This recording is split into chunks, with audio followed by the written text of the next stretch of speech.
Just called to say hey, the voice of the day. I smile and say, hey, are you okay? A feeling of void fills my heart as I take my keys to the door. For sure I need to go now. I start my car, not a penny to my name, as I dare to drive this pain away. Praying for a way today, not driving many miles away. I call again, asking are you okay? My friend's voice is better now, as they say, hey.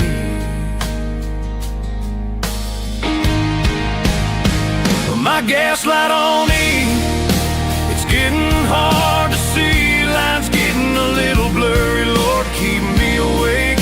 I still have far to go, but you know that. Please, Lord, I'm too far away. Give me time and the means to make it there today. But I will keep going knowing if I run out of fuel, you gave me feet to walk, but I will get there. Grabbing the phone, calling another friend, hey, and hearing are you okay? My friend's voice takes me back to a darker day when I said, hey, hey, I need a favor. Then I asked, can you help me with some gas? I had to go fast without noticing I'm on my last dime, hoping to make it on time. Clock's ticking to where I need to be. My friend asks, where are you now? I'm on my way because one of our friends said, hey. My friend says, say no more. My heart soars as I hear, I got you, I'm sending funds now, and everything's going to be okay. Just keep going and get there.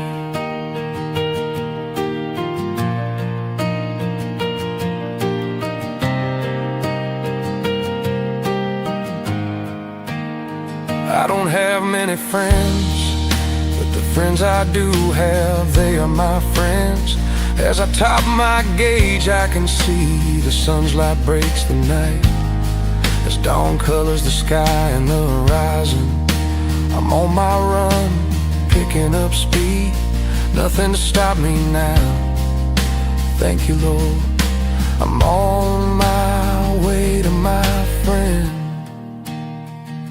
As I ride and my friends drive, I see the light on. I knock as my friend answers the door, tears in their eyes, as I say, hey, everything is gonna be okay. I'm here because many of our friends got me here to you, to let you know we are here for you. The smile, the tears, the deeply tight hug takes me back to a darker day. I tell my friend, there is no place we wouldn't go, no place we wouldn't be to see that you were okay. Our friends wanted me to tell you,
It's a cold day, the rain falling down. I look to the sky and feel the drops fall upon my face. I close my eyes as memories flow through my mind of a past that is here again.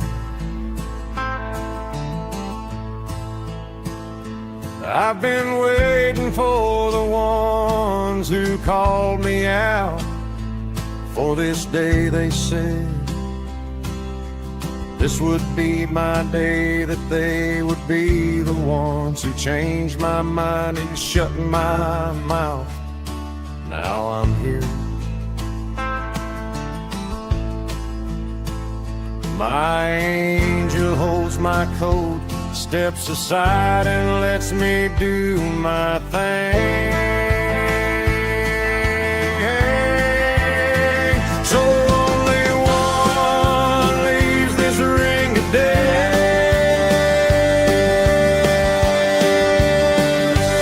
Hit the bell, come on, ding ding, stand up, circle up, bring up as I rise up, round by round, pound for pound, verse by verse, as I hear it curse the one picked to fight it today. Soul fighter is what I'm called. Alone is my way, I cannot ask anyone to stay. No home and no place to rest. Following my creator, I've been hated and many lied, trying to find fault in my past. But raising the dead is not in their power. You had me walk my walk when the odds seemed too great, to stand with others who was close to losing their fight. So you put me in the rain again.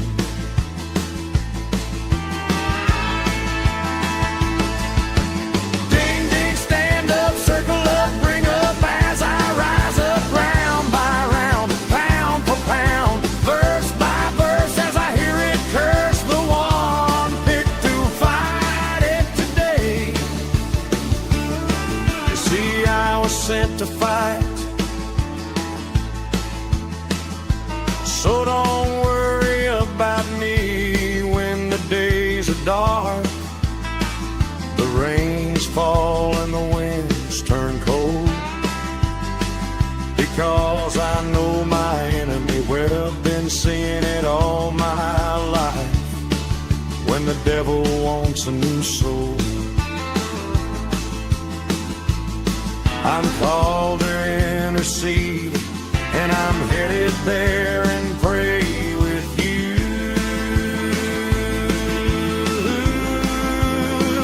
And where I go, you will hear.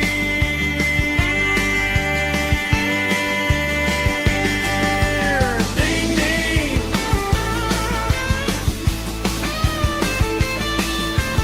ding ding.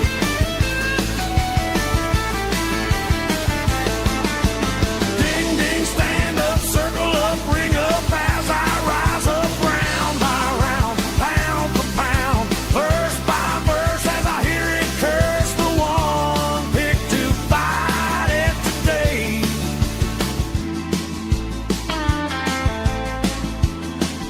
And only one leaves this ring today.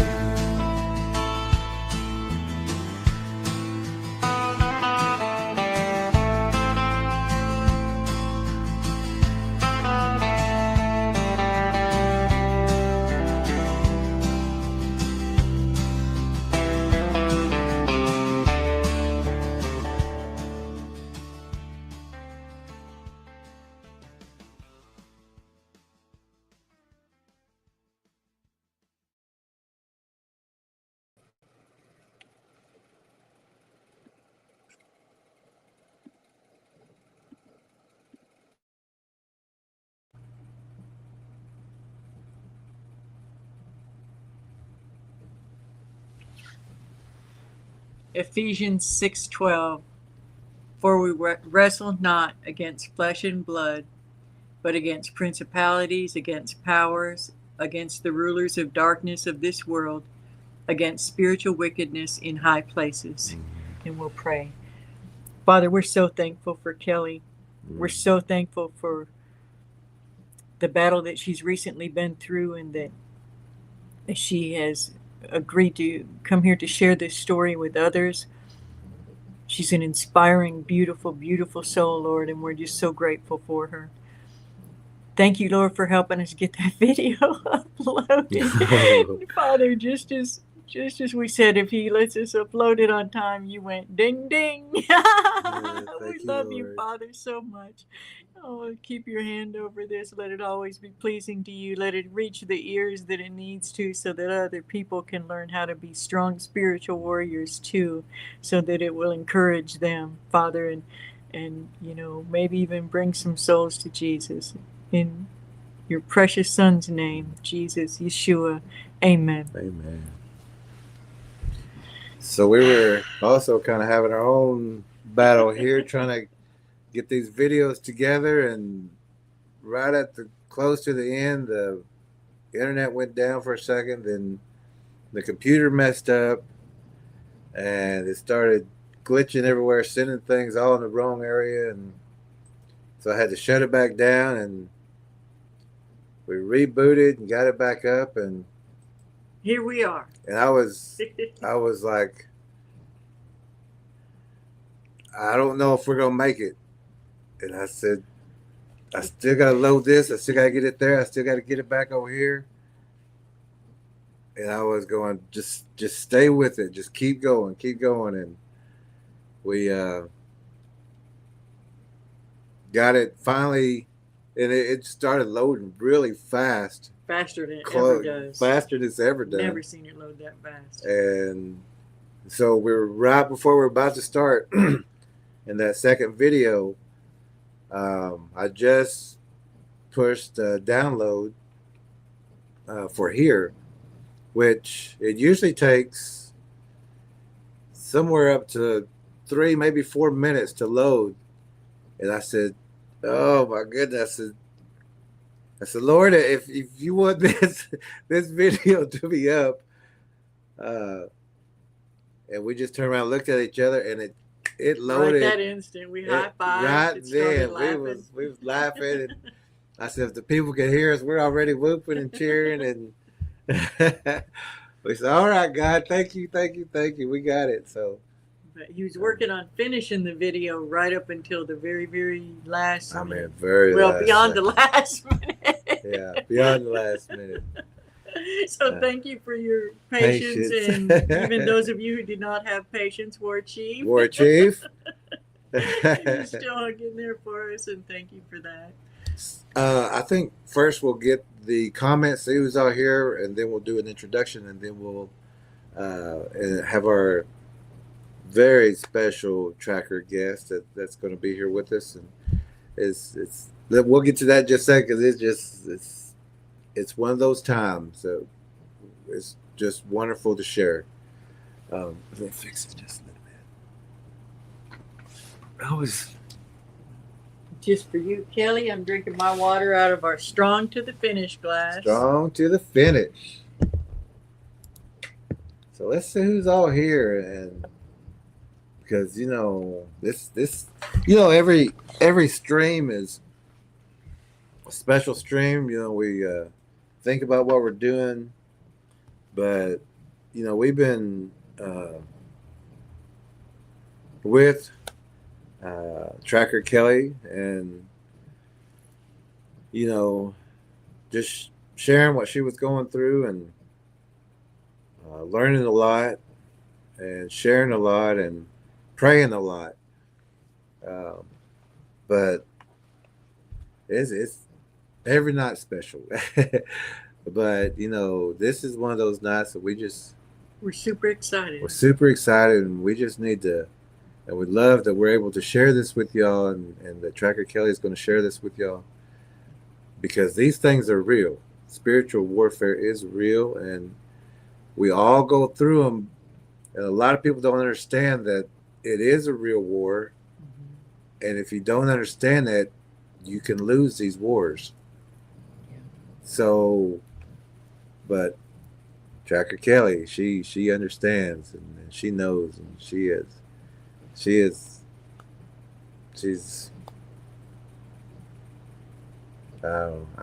Inspiring person. yeah, she's a child of God. Let's I say knew it you were going to say that. Okay, but we'll Hey, see I who's want to show on. real quick. Look Oh, at these okay. lovely bracelets. Sweet Lorna made these. Aren't those beautiful? I have to wear them all because Jerry keeps trying to take. I had two, and she took them. I took them off, took a nap. I woke up, they were gone. I said, "Where's my bracelets?" And she's said, like, "What? What do you mean? What do you mean?" Okay, so Tracker Lorna's first in the There room. she is. At Thank you 5:47. again, Tracker Lorna. And you know what else she sent? Yeah, and we were using It's it just just now. amazing. Yeah, we were using it just now to spy on Kelly because she's in a little tiny thumb. Little bitty box. But it's a magnifying glass for when we do the It's got a lot. It's got different. an amazing magnifying glass. So our Ethiopian Bible study it'll be a lot easier to read, and we can read out of the big book. That, They used to that have Kelly those sent. back in the day, didn't they? Those little. That's why I said it reminds me of my little spectacle or whatever they call it. And War Chief is here saying hello to everybody. Thunder, War Shadow, Chief. Warrior, Halito, Osio, and Ola. To Jerry Lead Horse, Choctaw Williams, Ella, Lead Tracker E. Williams, Warrior Tracker, Shadow and Thunder Trackers, and friends. And Lorna is saying hello to War Chief. Guess who's here? Guess who's here? Jody's here. All right. Jody. She says, "Good evening, War Chief and Tracker Lorna, and everyone else who will be joining." And reason we say Joydy instead of Jody is because she is a joy. When you talk to her, it's just, you can be on the phone and smile. So Jody Albright. yeah. She says, "Good evening, Ella and Jerry too." Hey, Jerry too. You oh, too, Jerry. You too, Jerry. Check over saying hello to Jody. Jody. Oh, this is where I wasn't thinking, I was commenting from yours. Oh. He's like, I don't remember saying that. Yeah. But I said, I need just a little bit more time. I said, let's push it back to 8, and hopefully everybody will understand. But I got to get this video done. You did a beautiful job. Woo, I was sweating. Love it. Working on that. And this is where War Chief says, "Alrighty then." And this is where we're talking about the video. Thank you for your patience. Took longer than anticipated. You want to say something? Tracker Lorna says, "See you soon." War Chief said, "Wait, who said that I have patience?" Jody says, "See you then." And she says, "Ha ha, who?" Yeah, who said you had patience?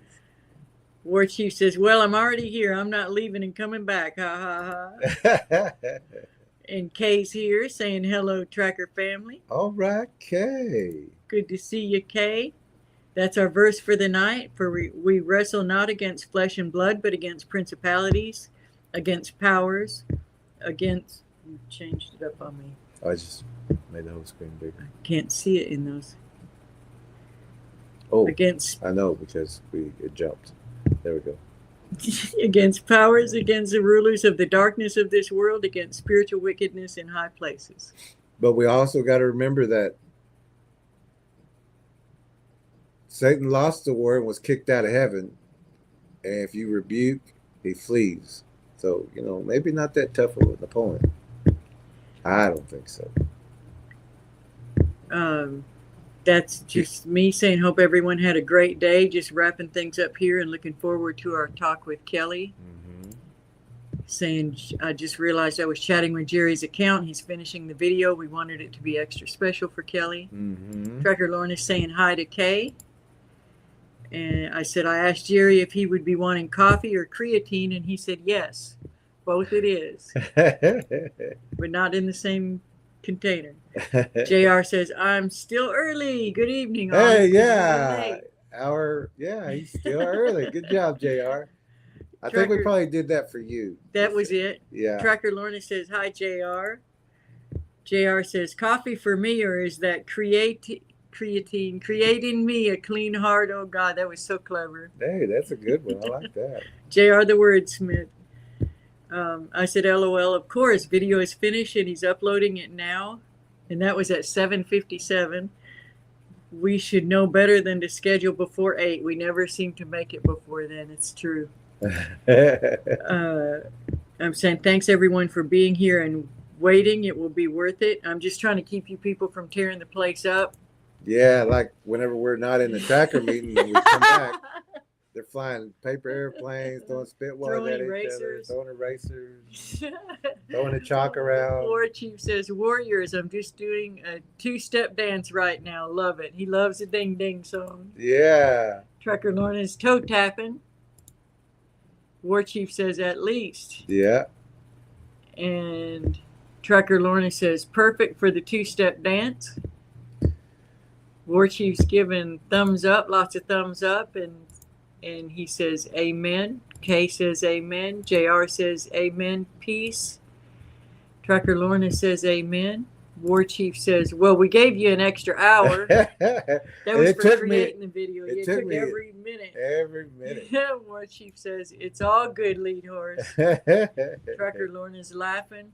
Night Night Stars. Stars is here saying hi, Look, all. she's on time. Oh, She yeah. had it. War Chief says, Hallie-Toe, Night Stars. And she's saying Hallie-Toe back. And Trucker Lorna is saying hi to Night Stars. All So we're all right. caught up with that. All right. So, now Tracker Kelly, she's been with us 2 or 3 years or something like that. And we'll be talking with her in just a moment. That she's a nurse, she's a tracker, she's taking the course, so she's certified into that. Spiritual, very spiritual person, very trustworthy person. A person who cares for a lot of people and shares a lot of information. And we always love it when she's able to attend the tracker meetings. But she does work a lot, and we Work understand 6 that. days a week. Yeah, and we understand that. But it's always a joy to see her in the room. And tonight we get to spend a little time with her. But it's going to be well worth it. And we want to thank everybody for being here and having the patience to wait for us. But we just had to get that video out, and it was for Kelly, and it kind of tells the story. And you'll understand the exact story. Yep, you understand what that video is really about, and the song was written much earlier. We didn't know how much it would come to mean, particularly for Kelly. yeah, and it's about fighting. When the devil wants a new soul, someone has to be there. If that person doesn't understand the spiritual warfare, that everything that comes with that they could lose that battle. But the spiritual warriors can step in. They can intercede, and guardian angels intercede. God will send. God will make sure His children are taken care of, and He sends the very best to do the battles. And it just makes us all stronger. And when we go through these things, we understand that they're real, and what we have to do after that. It's no longer a figment of the imagination or a game. Now, when you know it's real and what we have to do, and those are the warriors you want, the spiritual warriors praying for you, because they understand it's about the principalities. It's not about that flesh. There's other things that are there. We may not be able to see them, but we know they're there, and we can rebuke them. We can get rid of them, and we can save our people. So, and those kind of spiritual warriors are who God has blessed us to be surrounded with. Yes, and we love it. We were celebrating just getting that video up whenever we said, God, if you can get that video up, and boom, that quick, and I'm like, there, I've never seen a video load that fast. He said, I got He you. Oh, said- this ding. Yeah, he said, I got it, thing, and I was like, what? I was like, that's. Thank you, Lord, is all I said. I said, thank you, God, and so remember, let's give Kelly the utmost respect. Tracker Lorna, not started saying hello to Lorna, Tracker Lorna. Let's give her the utmost respect, and let's listen to the interview and what we're talking about. Monitors, make sure that, because it is about spiritual warfare, expect Trouble. So if anyone Always pops be in the room, prepared for it. Yeah. yeah, be prepared. If anybody pops in the room that, Tries to distract or even talking about something that happened with them, and still trying to distract from what we're listening to. So they may not even realize it. yeah, but you give them a warning, or let them know. Just listen to what we're doing, and then we'll have questions and answers if you have any at the end for Kelly. Yeah. Okay, And so if you're watching and you're new, welcome. Yep. Welcome to the channel. and also if you're new and watching, what we do is we'll interview. There's no chatting in the chat room. It's just listening to our guests and getting the information that way. And you can have questions and answers at the end, but Then we do our chatting. no chit chatting in between and talking about your day and what you're doing and how this pertains to you. Save that for the end, because we don't really monitor the comments. We have monitors for that. But we want we want everybody to be able to listen what our guest has to say. Yeah, it's very important. So let's welcome our guest, Yes. Tracker Kelly. Tracker Yay. Kelly. Welcome to the room. Hi, Kelly. Hi, Kelly. Hi, everybody. How are you doing? First, I'm doing okay. A little nervous. This is kind of out of my my realm. I'm not much of a public speaker, but I just want to share the story of the glory of the Lord. How He has worked through me and used me as a vessel to help show His love for His children. Yeah, so I'm not sure how far back you want me to go, but it's funny because right before this started, I had 3 knocks on the outside of my house, and I just sat in prayer for a while after that, and that was like when it was just supposed to start at 8:00 my time, because I'm ahead of you guys 1 hour. So I just decided I was just gonna sit, and was gonna be quiet for a while and just ask the Lord to just give me the words He wants everybody to hear, and I thanked Him for this time to give Him all the glory, because in all honesty, this has nothing to do with me. He just uses me in a way to help bring His children home, and it's like that lost sheep, that lost sheep that needs to come home, and that's how I see it. So yeah.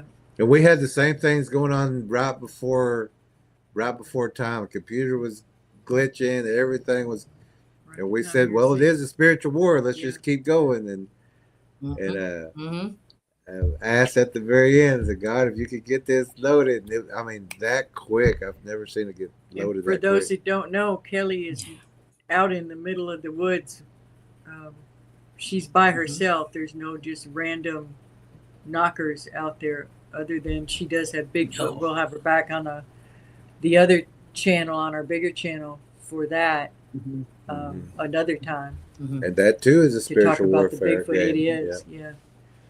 So we want to go back to when we first met, how you found us, and then then after that we want to go back as far as you want to go back, as far as and we're in no rush. Not at all. Take all the time you Take want. all the time you need, and we've had streams 5 hours, so No rush at all. Mhm. Yep. People Um, can pause and come back and finish watching another time. Yeah. But the Mhm. floor is yours, and you're so hard to Get have time with. spare time. Yeah. Yeah, that we want to give you all the time you want. Mhm. Is the lighting okay? I know we Yes, mentioned I was about gonna I say did Yeah. turn that, on some and you bright look lights very beautiful. because normally It I'm is. I'm It's nice and sitting bright. lower light, but yeah. It looks good. So I found you guys by a random comment. I was just searching for information. I had some things going on. I moved out here in the middle of nowhere and had some things going on that just didn't make sense. I reflected back to a couple years back when I was hiking up in Bennington, Vermont, which I'm not sure if you're familiar about, is where it was the Bennington Triangle years and years ago, where people went missing and they just hikers and hunters went missing. So I used to hike up there all the time, and I can remember seeing, like, out of the corner of my eye, what we call now a translucent. It was crouched down against a tree, and I thought, huh, did I just see that? And I kind of backed up my car and it wasn't there. So and then some things started happening out here. These things were being left at my house, and I just had these like the other side of my house. I have my house split in two. I don't like that side of my house. I don't know why. I never have, but I bought this house in case my children or somebody I loved needed a place to stay, because it's split for utilities, even though it's one resident. So things started happening, and every time I mentioned it to somebody, they're just like, oh, just put on your tinfoil hat. A lot was going on at work, these screeches, and in my mind's eye, I would see like this creature when I would hear these sounds at work, and everybody thought I was crazy. So I started like just going on these channels on YouTube, and I can remember, I don't remember who the person was, but they did say, if you want the truth, if you're seeking for the truth, you need to go to your channel. And that's kind of where it all started. And I just sat back and listened for quite some time just to see what y'all had to say. And then I kind of like was reaching out for the Watching Wednesday. And then I asked to join the group, and that was a couple of years ago. And our relationship kind of just grew from there. I really was drawn to the fact that you believed in the Lord. That was a big thing for me. I'm not a religious person, but I do have a personal relationship with the Lord Jesus Christ. I've had a lot of religions over my years of my life, and I just never found a niche there. But I was looking for some like-minded people that also knew that there was something more than just us. Like, there's a different realm there, and then I had some traumatic events in my life, and that was like a catalyst that like woke me up. I woke up one day feeling like I was on a different planet, because I started hearing things and seeing things that I actually thought I was crazy.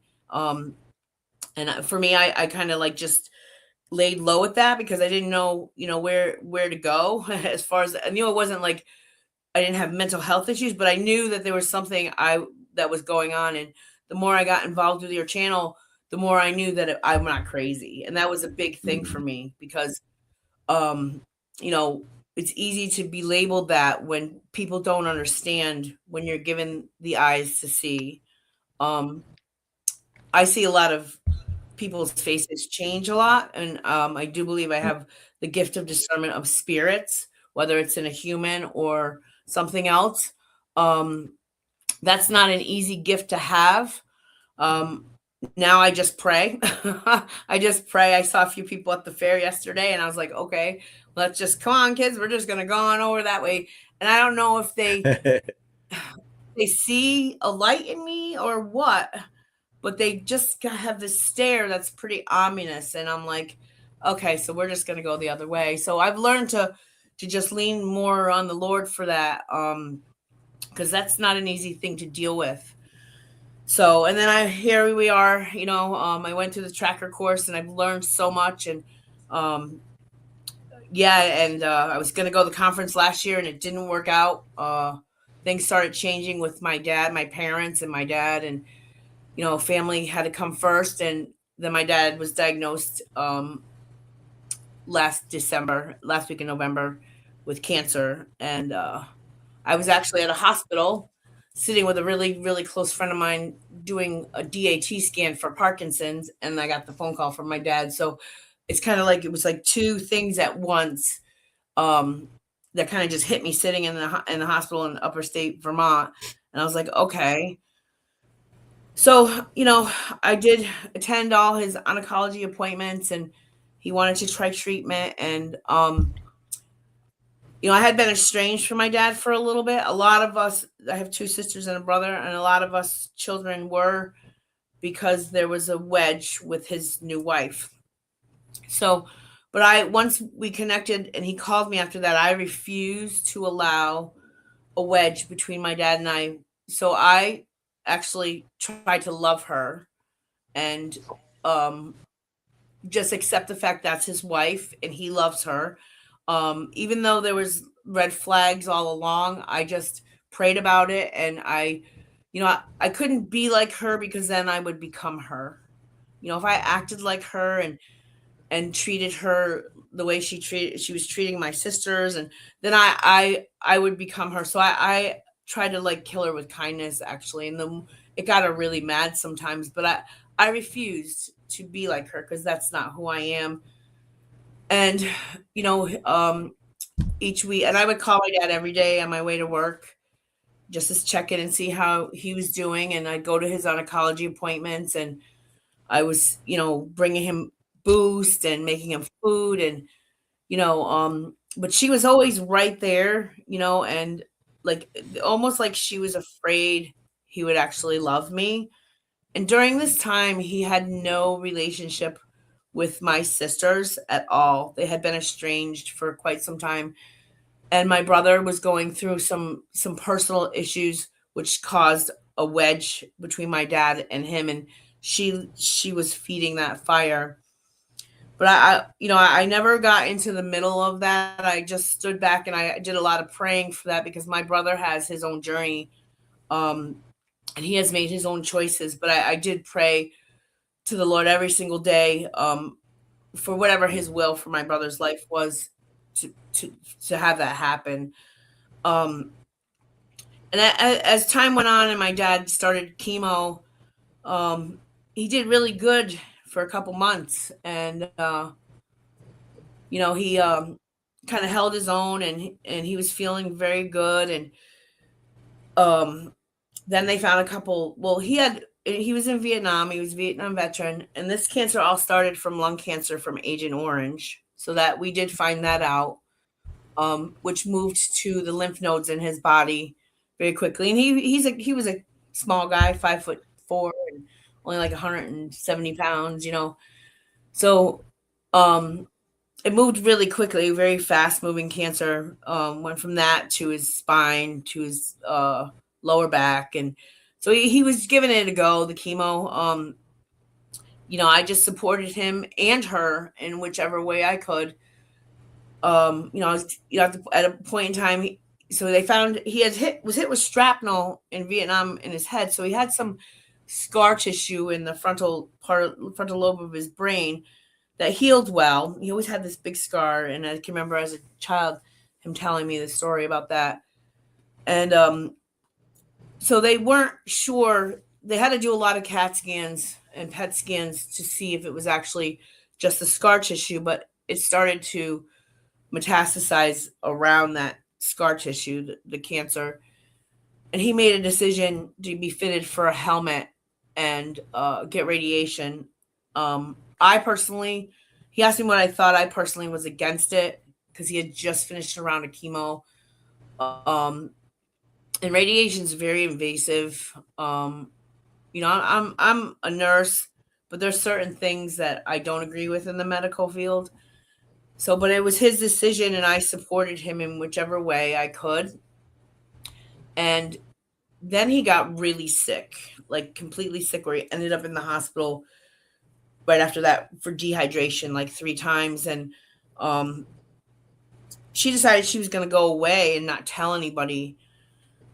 So there was just something gnawing at me. You know, he hadn't answered his phone on my way to work. So the next day I finally got a hold of him and we got him to the ER, and she came back, and of course, you know, she said it doesn't even matter. I'm not going to own her side. I'm just going to know that I supported him, and we got him some IV therapy and got him home. And then he decided to do another round of chemo. And this was probably in March. It goes in like it was going in 3-week intervals and then a week off.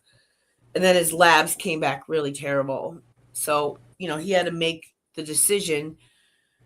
So, in like, I think it was the end of March, April, we decided, he called me up and he said, I'm not going to do any more treatment. And I said, that's your decision.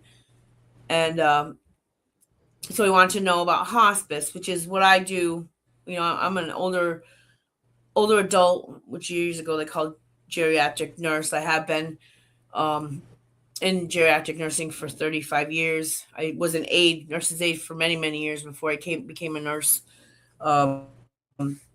Once my children grew up and went to college, I decided to go back and become a nurse. And so we went and had the appointment and with the oncologist. And so I had this healthcare proxy thing gnawing in my stomach for a couple days because, you know, his wife wanted control of everything. Meds, when you were allowed to come and see him. She was shutting off the phone. And then she started, you know, this started early on, or it would go right to voicemail. And then I'd call her phone and she'd be like, oh, you know, when we went here and I forgot to turn it back on. And so those red flags really started to be raised at that point in time. And when we had this appointment, so I had a third person there and I felt it was the time to bring out, you know, the discussion of the healthcare proxy, which is all major decisions for my father's medical healthcare, if in case he couldn't make those decisions himself. And so the oncologist spoke with him about it because I asked her if she could explain it to him better from her than me. And his wife kept having these meltdowns in the middle of it about crying. And I'm all the financials go to me. Everything is going to me. And like I kept saying, I gave her a hug and I said, this is not about the financial part. This is not about the house. This is not about any of the material things. This is about my dad's healthcare. And she did this every time the doctor would try to talk. And I thought, So I just said to her, I'm here to support you, you know. And, you know, inside I was kind of getting really kind of aggravated because like she was, I don't know if it was a diversion thing but everything kept going back to her and the money and what money she was entitled to and, you know, the family house that she was going to get and all this stuff. And I was just like, I don't even care about that stuff. So finally the doctor had to tell her, can we not bring that up? I want to discuss this healthcare proxy. And she asked him who he wanted appointed. And he said me.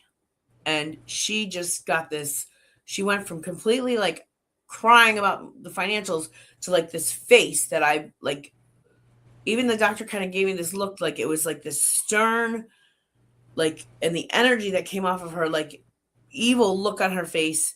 And she's like, well, are you sure that's what you want to my dad? And I was just like, so we got through all that and we went home and he stopped treatment. And he felt like $1 million for a bit. And then, you know, a couple weeks went by and he started to decline. He kept telling me everything tasted like metal, everything that he ate, and they didn't want to eat. And so I was getting a boost, and then that was an Ensure, and that stuff was getting kind of heavy. So I went to the clear stuff because he always drank club soda, and I was mixing the juice one with the clear stuff for him. And I was there like every day, called him every day, and he just slowly declined. And I can remember, you know, him deciding he wanted to go on hospice. So we had this hospice meeting. We set it up and she called me and she's like, it's on this day. And I said, okay. And that morning I had to work that day and she said it was 1:00. Well, something in my intuition said, just get up and get dressed and go early. You can spend it with your dad, you know, an hour or two before work and hang out. And so like an hour before the meeting, was supposed to take place, the first initial assessment, home visit, she calls on the phone and she's like, "Oh, I just want to let you know that hospice will be here in 10 minutes. And I'm really sorry that you might not make it for the assessment." I said, "Oh, no, don't." I'll never forget this. And I was just like throwing my hands up in the car, thanking the Lord, because I believe that was him telling me to get dressed and go early. I said, "I was 10 minutes away." I said, "Oh, no, I'm going to make it." And she was just like, "Fine." And she hung up on me. So like, I think back on these little moments of how God started working early on, and that was like, get up and go and just hang out with your dad before hospice gets there. And so I really think she had it set for 12 o'clock and not 1 o'clock, and just told me 1 o'clock so I would miss it. And then, because that's when you sit down and the nurse comes and the case manager comes and does all the assessments. And that's when you sign your papers on who you want to be part of. Well, there's a law, the HIPAA law. So who do you want to be told any of your healthcare information? My dad had to sign releases for that. And if I had missed that meeting, it would have been really difficult to try to get, because she would have been second in line to try to get her to agree. You know what I mean? So I just kind of knew. So I give all that glory to the Lord for saying, "Hey, go early," and I did. And the meeting went okay. And, and then, so he was still on very minimal pain meds. And so then they decided that he was going on like once a week visits. And the next week he was like, he kept telling me all week, "I'm in so much pain," so when the nurse came, I made it to that visit, and they decided to change, like, med burden him and take away all the non-essential meds.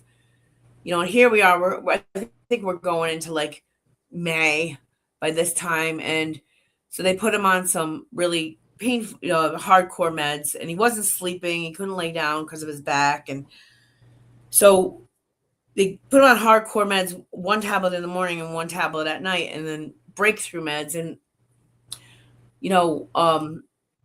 he just kept telling me that whole week, even after starting those meds, this is not helping. So either the cancer was moving really fast or there was something else going on. And I'm not really sure how that was working, but I was starting to set up. That's when I was setting up his pill boxes too. And then all of a sudden, like, now I wasn't allowed to do that anymore. She was going to do that.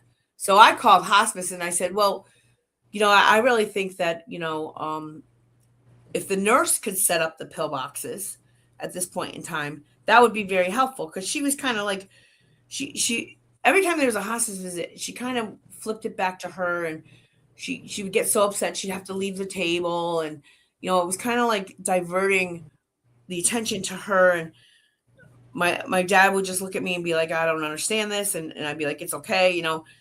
So I called the hospice nurse, and she was going to set up the pill box. And so that was happening for a little while. And then he just kept telling me he couldn't eat and he was losing weight. And then, the next visit, I suggested a fentanyl patch, because then we wouldn't have to worry about pills and, setting up boxes. And she absolutely lost her stuff. She was like, "That's not happening." And I'm like, "Okay, whatever." And this one hospice nurse, I really wasn't too keen on, because she kind of didn't really include me in a lot of things. And I said to her, "I do have a healthcare proxy." She goes, "Oh, well, just hold on to those papers because you might need them." And I was like, "Okay."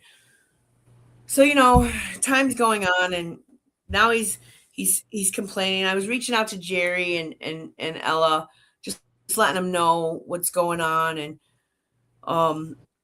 there was just something not right. And Jerry had mentioned about the Warriors talk with my dad. And, because he kept telling me he was getting tired. And, and I was just so grateful. I prayed so much. And, I'm not one to really reach out. I could like reach out and help others, but for me to like reach out and ask others for help, for me, is not an easy thing to do. And one day I just like texted Ella and I was like, "Listen, I just need prayers today.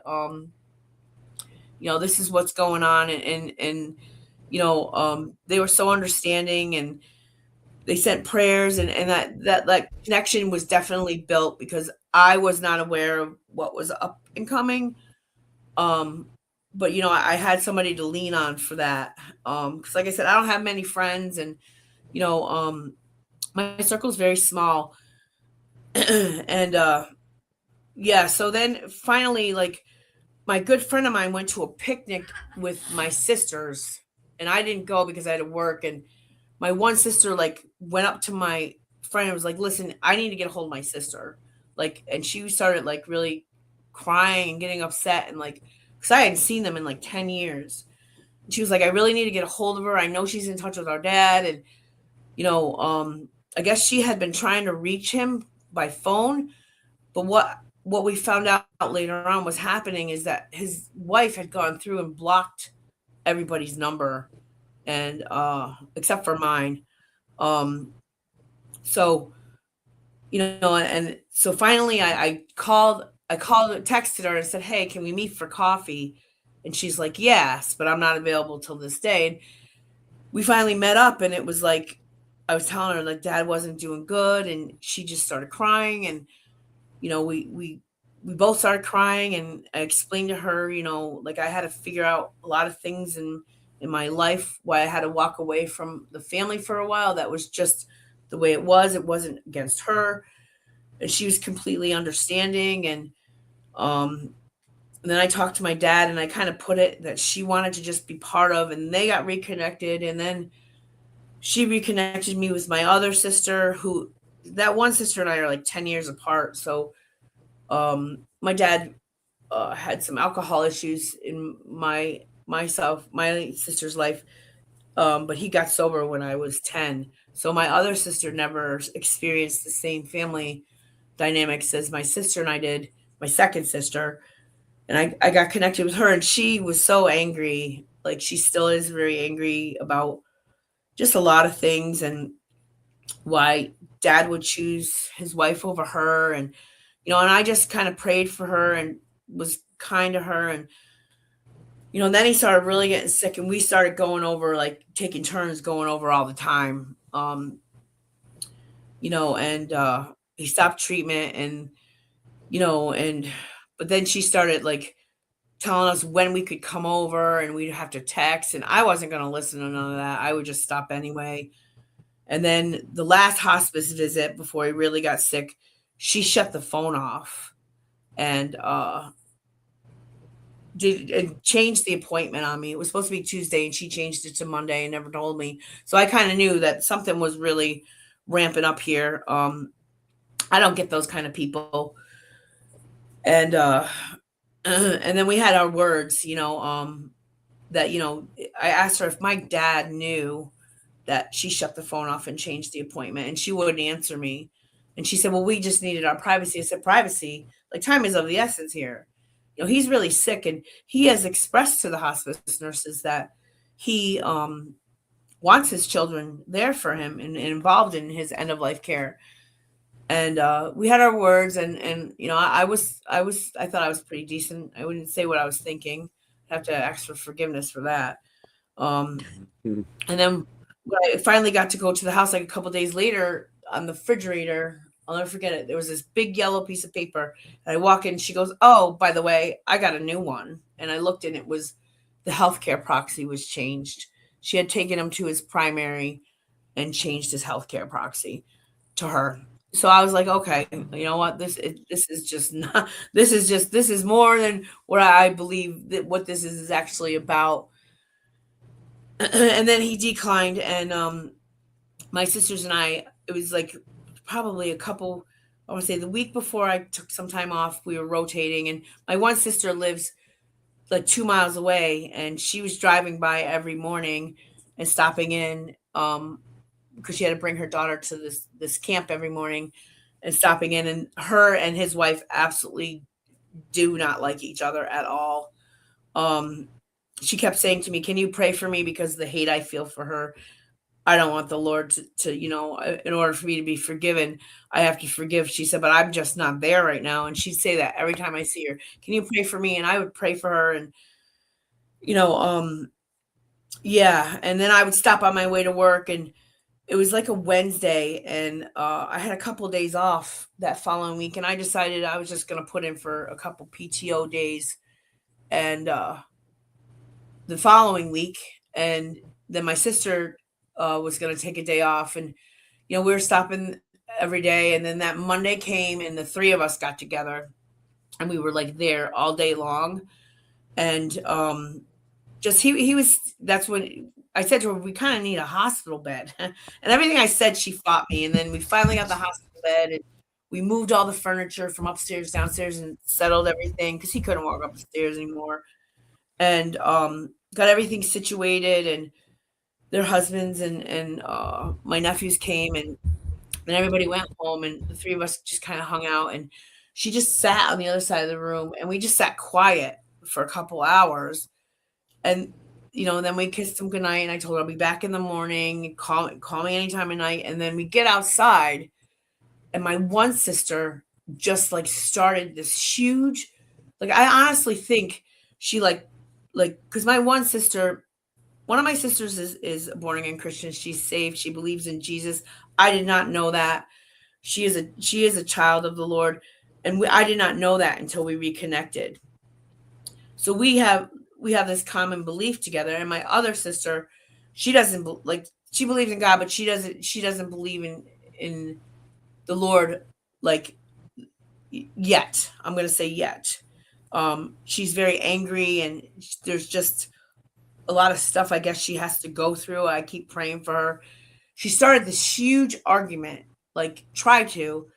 between like my one sister and I, and she's like, well, I guess you two got it all together, don't you? And I'm just like, literally just walked out of the house, and then all the lights go off in the house, and there's this tiny little nightlight. And so my one sister, she just decided, I don't know, to go at it and be like, listen, I don't know what we did wrong. And they started really going at it. And I just kind of like stood there quiet for like the first time in our family relationship. Out of all these years, I just chose to say nothing. Okay. Like I would have years ago, I would have gotten right into the middle of that, and we would have had said not kind words. And I just said, dear Lord, help me here. What am I supposed to do? And I just kept quiet, and they were going at it. And finally I said, stop it. Like I said, do you guys hear yourself? This is exactly what the adversary wants. She's probably standing in that window gloating because now here we are come together for our dad's sake. And like you guys are falling apart, and these kind words and unkind words. And I said, just stop it. I love you both. We're not here to even we all need each other. Like when I'm not available, you have to be available, or you have to be available. And my one sister's like, well, you two seem to have it all together. I said, I just happen to take time off. I was just like trying to diffuse the situation. And I just could in my, even though it was dark, I could see her standing back, with her arms crossed, gloating because we were falling apart, and I refused to go there. And I prayed the whole ride home, and one sister stomped off, and I looked at my other sister and I said, I love you both. I said, I'm not sure what's happening here, but I am not going to allow this discord. I'm not going to allow the separation. It was really getting and the energy, here, we didn't get back together to fall apart. God didn't bring us this far to drop us on our face. I believe that 100%, and, I got home, and I actually, my one sister left me, the other sister left. And then I drove to my other sister's house, and I said to her, what just happened here? I don't understand what just happened with our other sister. She says, I can't figure it out. She literally flipped. One minute she's all okay. And then that literally flipped into this unkind. And I said to her, well, I'm going to pray for her, and I'm going to pray for her my whole ride home. And then when I get home, I'm going to call her because I don't understand. And I know sooner prayed and got all the way home. And I walked in my door, and she called, the one that lost her stuff called me, and she's like, I don't understand what's happening to me. I was just so angry. I feel like you guys don't need me. I'm like, I don't understand where that all came from, but I need you just as much as you need me right now. And Dad needs us all.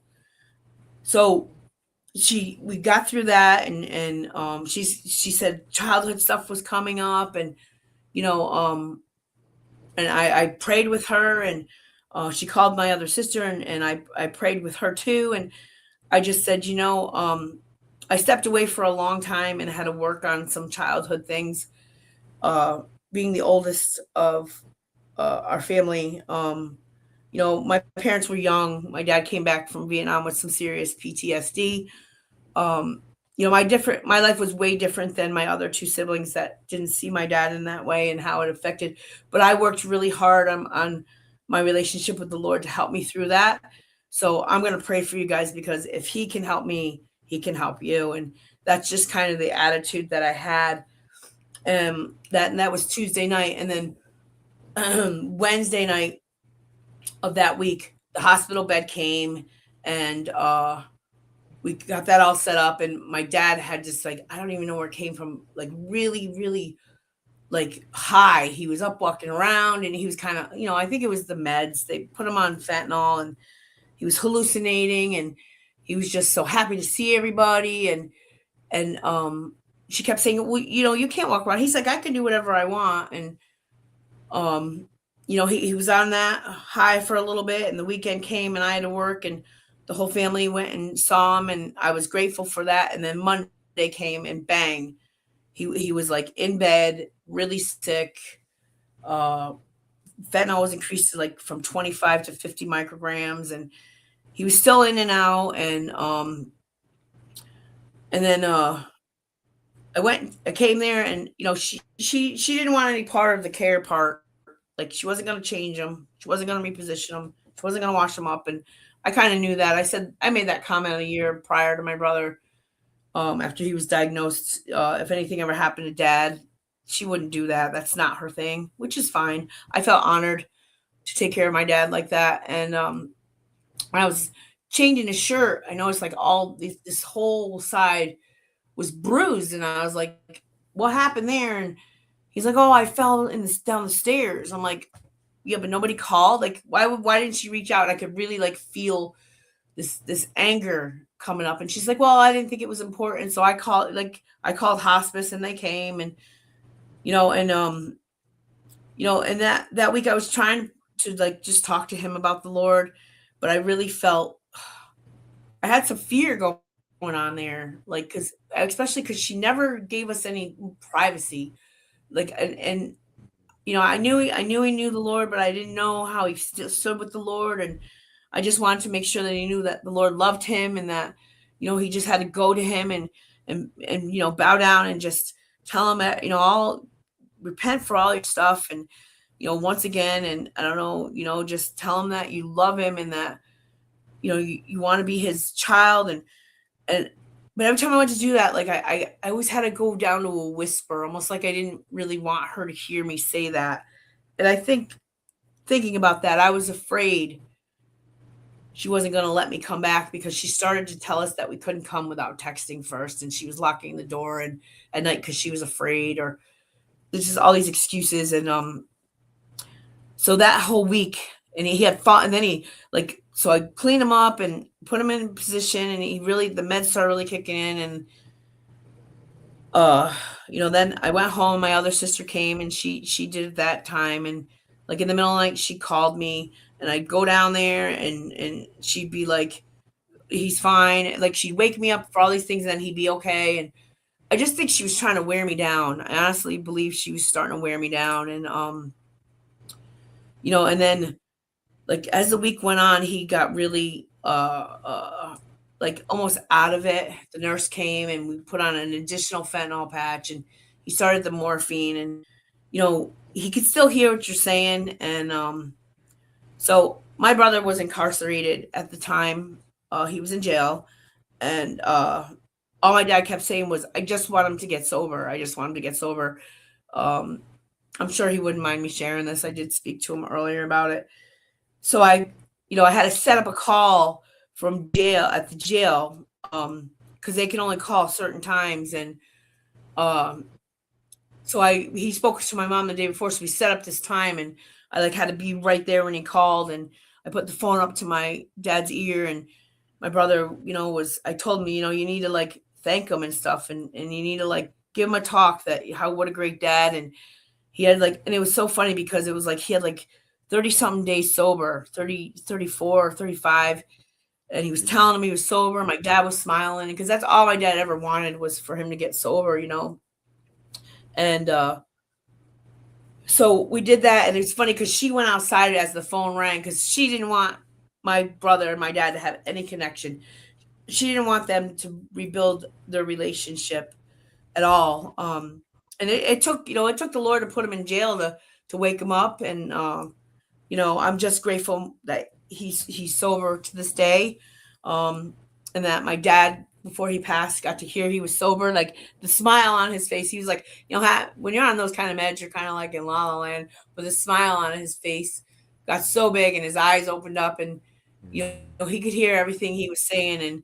And she had gone outside for something, and he had called at that right time, so that worked out really good. And you know, I was grateful for that. And you know, and then we went through that. Like the days kind of ran into each other, and the next day I came back. She didn't call me that night, but I was get up early in the morning. I'd go down, and by 8 o'clock or whatever, and I'd be like, you know, he's in the same position. Did you even roll him at all? And she'd be like, I'm not rolling him, you know. So we had this special air mattress. Thank goodness he had really good skin. She didn't reposition him much at all, and I would change him and clean him up. And you know, I noticed this another spot on his head, and she's like, I'm like, what happened there? And she's like, oh well, he fell out of bed. I said, how does he fall out of bed? Like, so, you know, I just couldn't understand a lot of things going on. And I prayed about it because there was a fight in me that really just wanted to go and just say so many things. And, you know, honestly, I don't think at that point in time, like my dad was much used to her anymore. So she kind of really didn't, you know, give two hoots about him, honestly.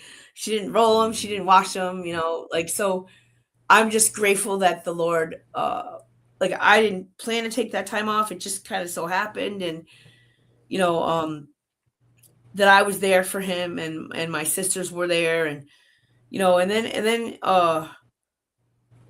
yeah. So then she's like trying to tell us, this is like towards the end. Like, so my one sister asked for like this, I do believe it was a Thursday or a Friday. She was struggling, and she was struggling big time. And she asked her pastor to come to the house. She was struggling seeing my dad pass away. She's my baby sister. And like when we would wash him up, I'd be like, oh, I'm going to wash dad's private areas. And she's like, I can't do it, but I'll wash his feet, you know, wash his feet. And it used to make me think of, just how the Lord would wash his disciples' feet, you know, gets me choked up. But, anyway, so she wouldn't let the pastor in. So we stood in the driveway and we prayed. You know, she wouldn't let her in. And we just prayed, and, you know, just, you know, and you know, prayed for my dad.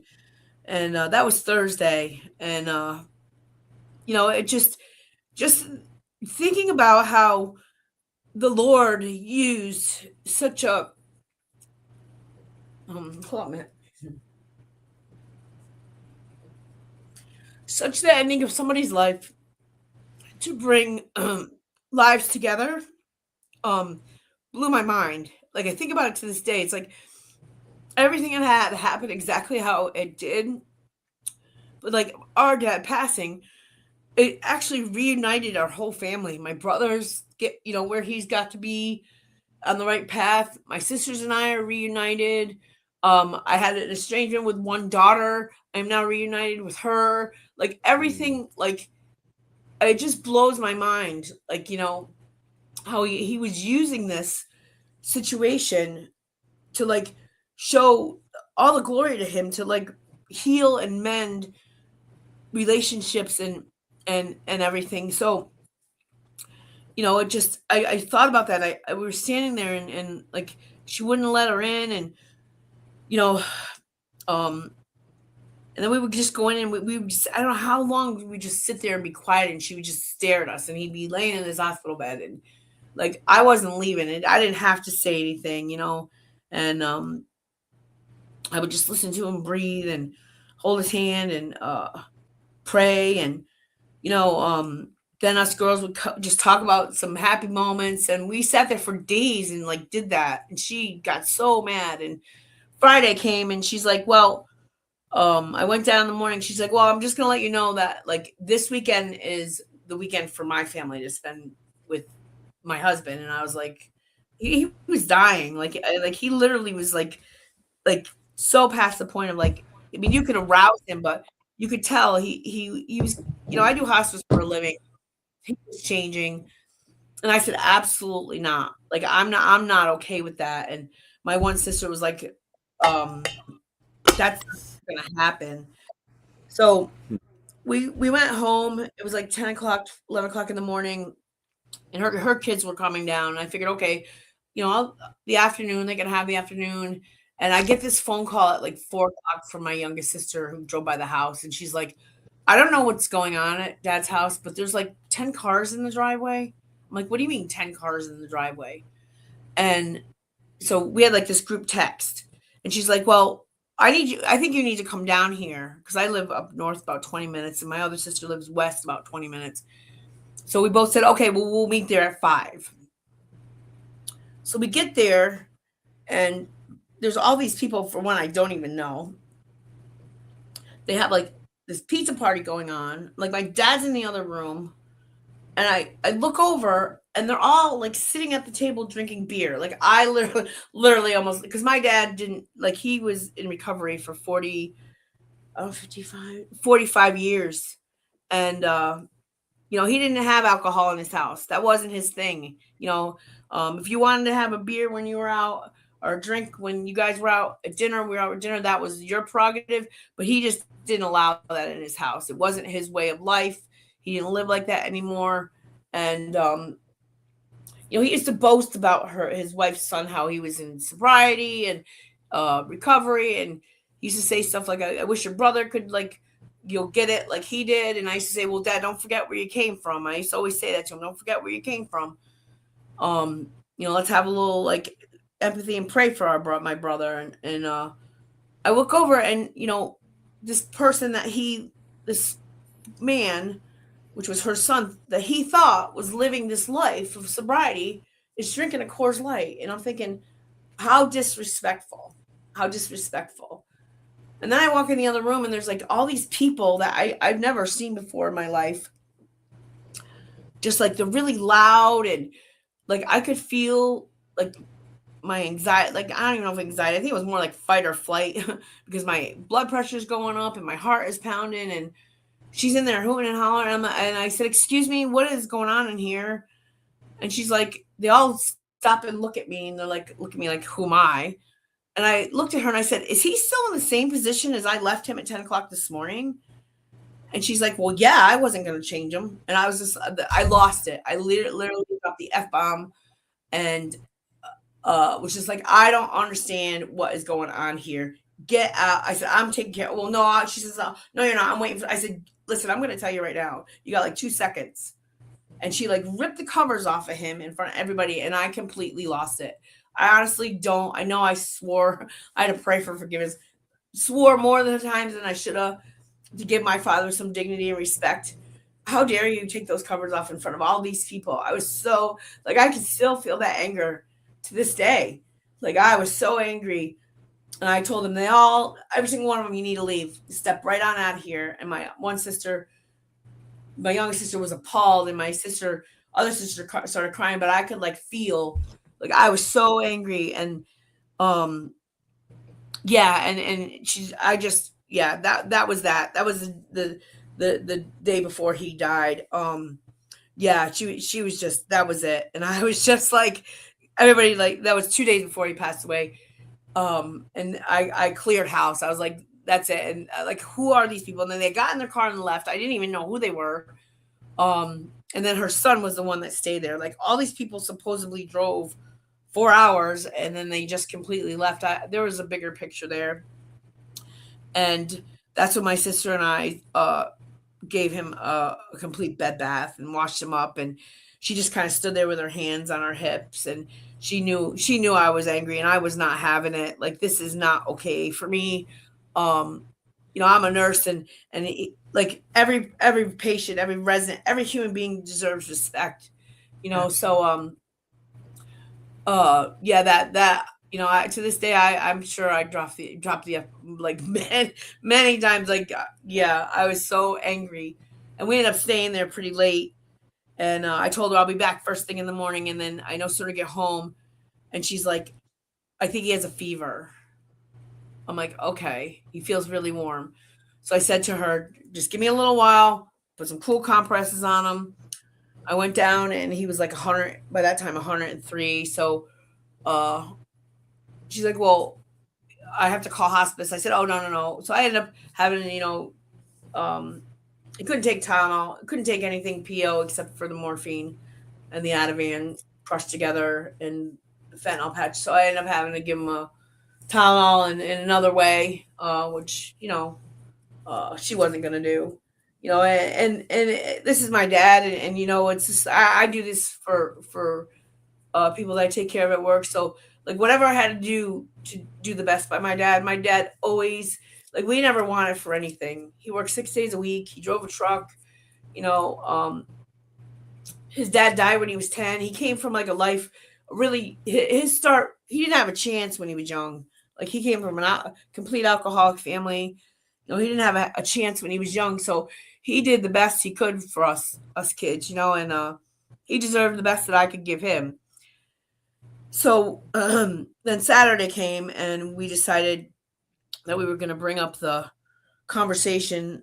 I actually went to work for 3 hours that Saturday and because I didn't have coverage for those, and ended up leaving early. And by the time I got there at 10 o'clock, we decided we had to have the conversation about the funeral home and the arrangements, because he was kind of at that point, and the hospice nurse came and they asked the same question, and she's like, well, he's getting cremated. And I was like, what? Like, that's not what's supposed to happen here. He's supposed to have a military funeral, and yeah, and and then she was gonna bring it like 50 miles from there. And my one sister, like, I literally had to hold her on the couch. She's like, I don't understand. He's lived here for 40 years. This is, his town. And, yeah. So like that was like a battle for, like, it went back and forth. And she's like, she became this, my sister called her a peacock, like with all her feathers ruffled because her son was there. And like, she thought she was all that.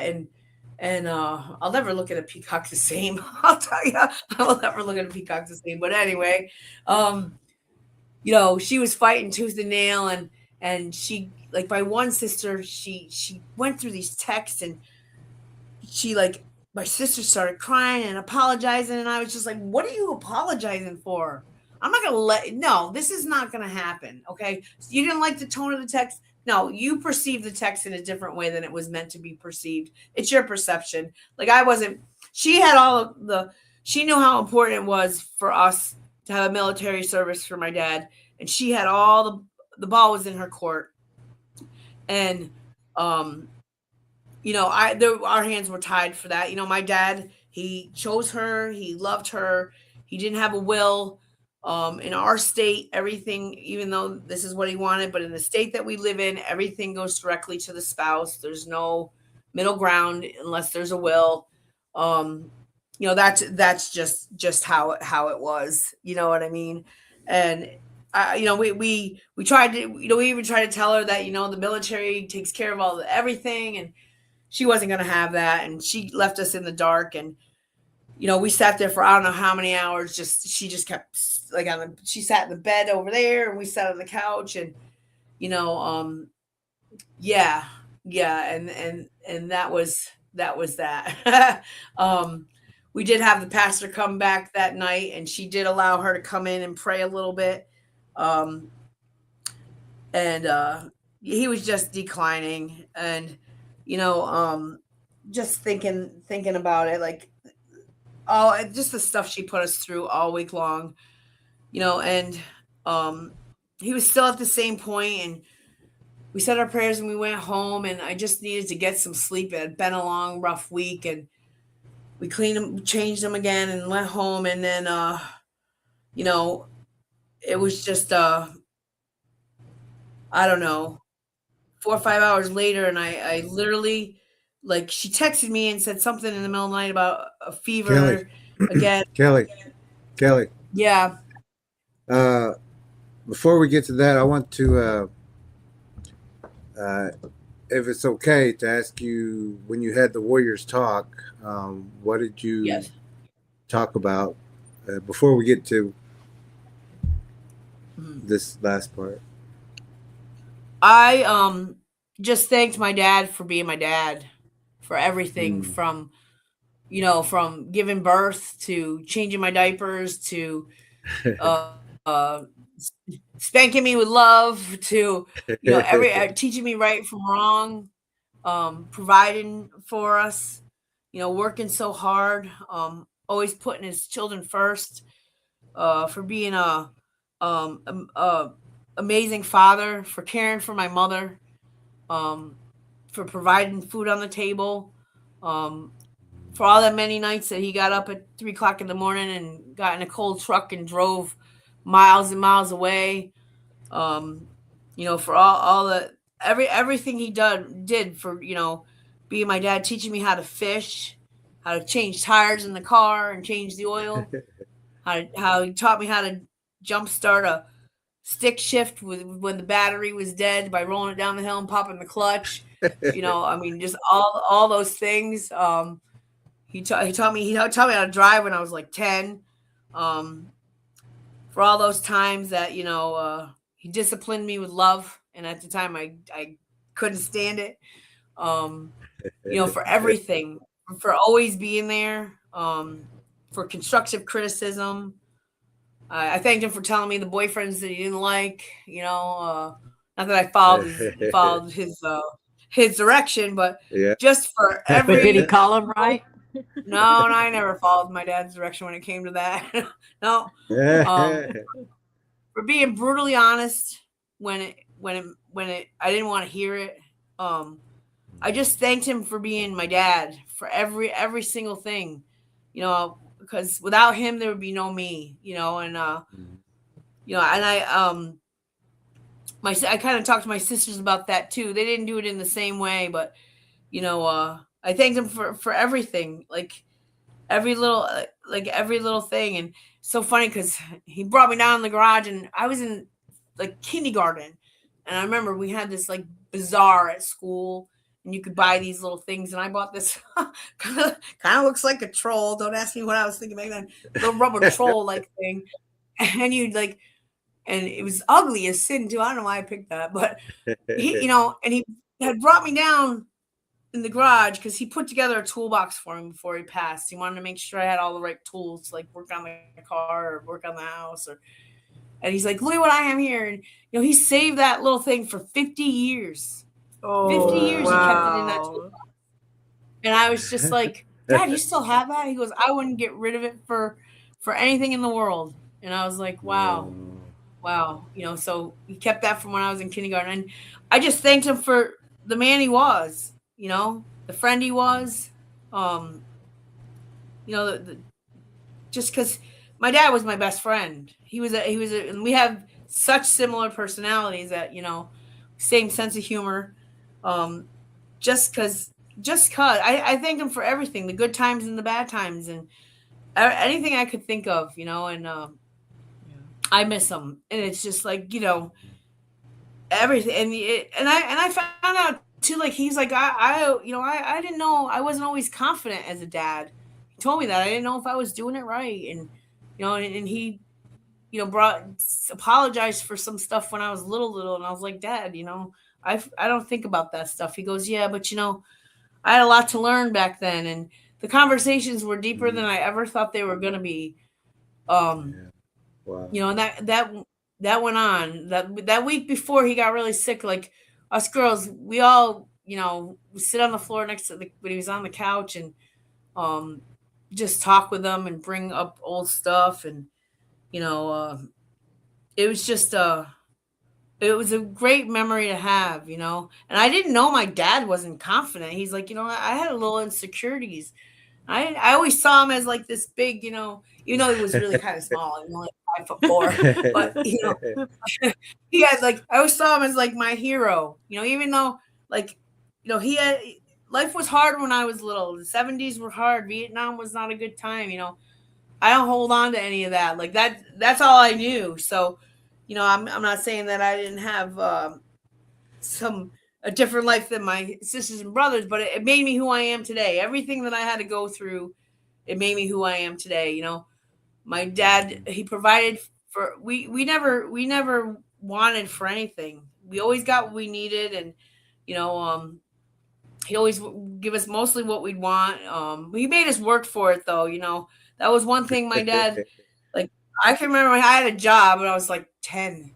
Like when he'd go in the truck, wear these shirts, and he ironed everything. He ironed his jeans and his shirts. Military. So he would pay me like $1 a shirt, right? I'd iron every shirt in that closet every week. Just to get paid for every shirt, you know? You know, I mean, it was just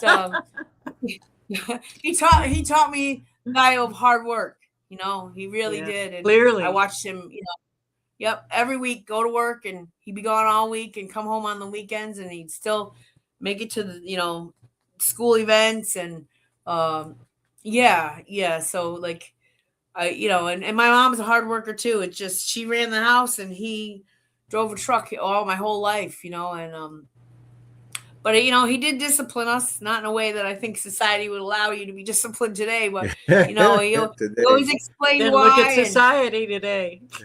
Yeah, he always explained why, and he always said, you know, I love you, and maybe someday, you know, I do this. You know, I was the oldest. I should have known better. You know, I should watch over my sister, but you know, that's how that went. But you know, he always said he loved us. He always said he loved us. He took us fishing all the time, and you know, life was hard. It was hard, and I'm just so honored that the Lord put me there. You know, he used me to mend those fences with my sisters too, because like they were like I thought after he passed, oh my word, like what happened if they didn't like mend that fence? How that would have been tragic. For me, for them, you know, like. So and for him. that whole time, yeah, him too.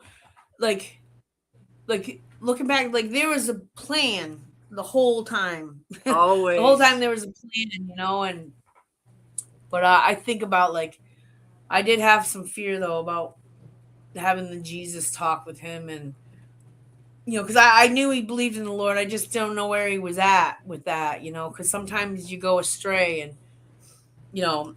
I just needed to like work on that. I was afraid she wasn't gonna let me in, you know, and then that would end up being not so.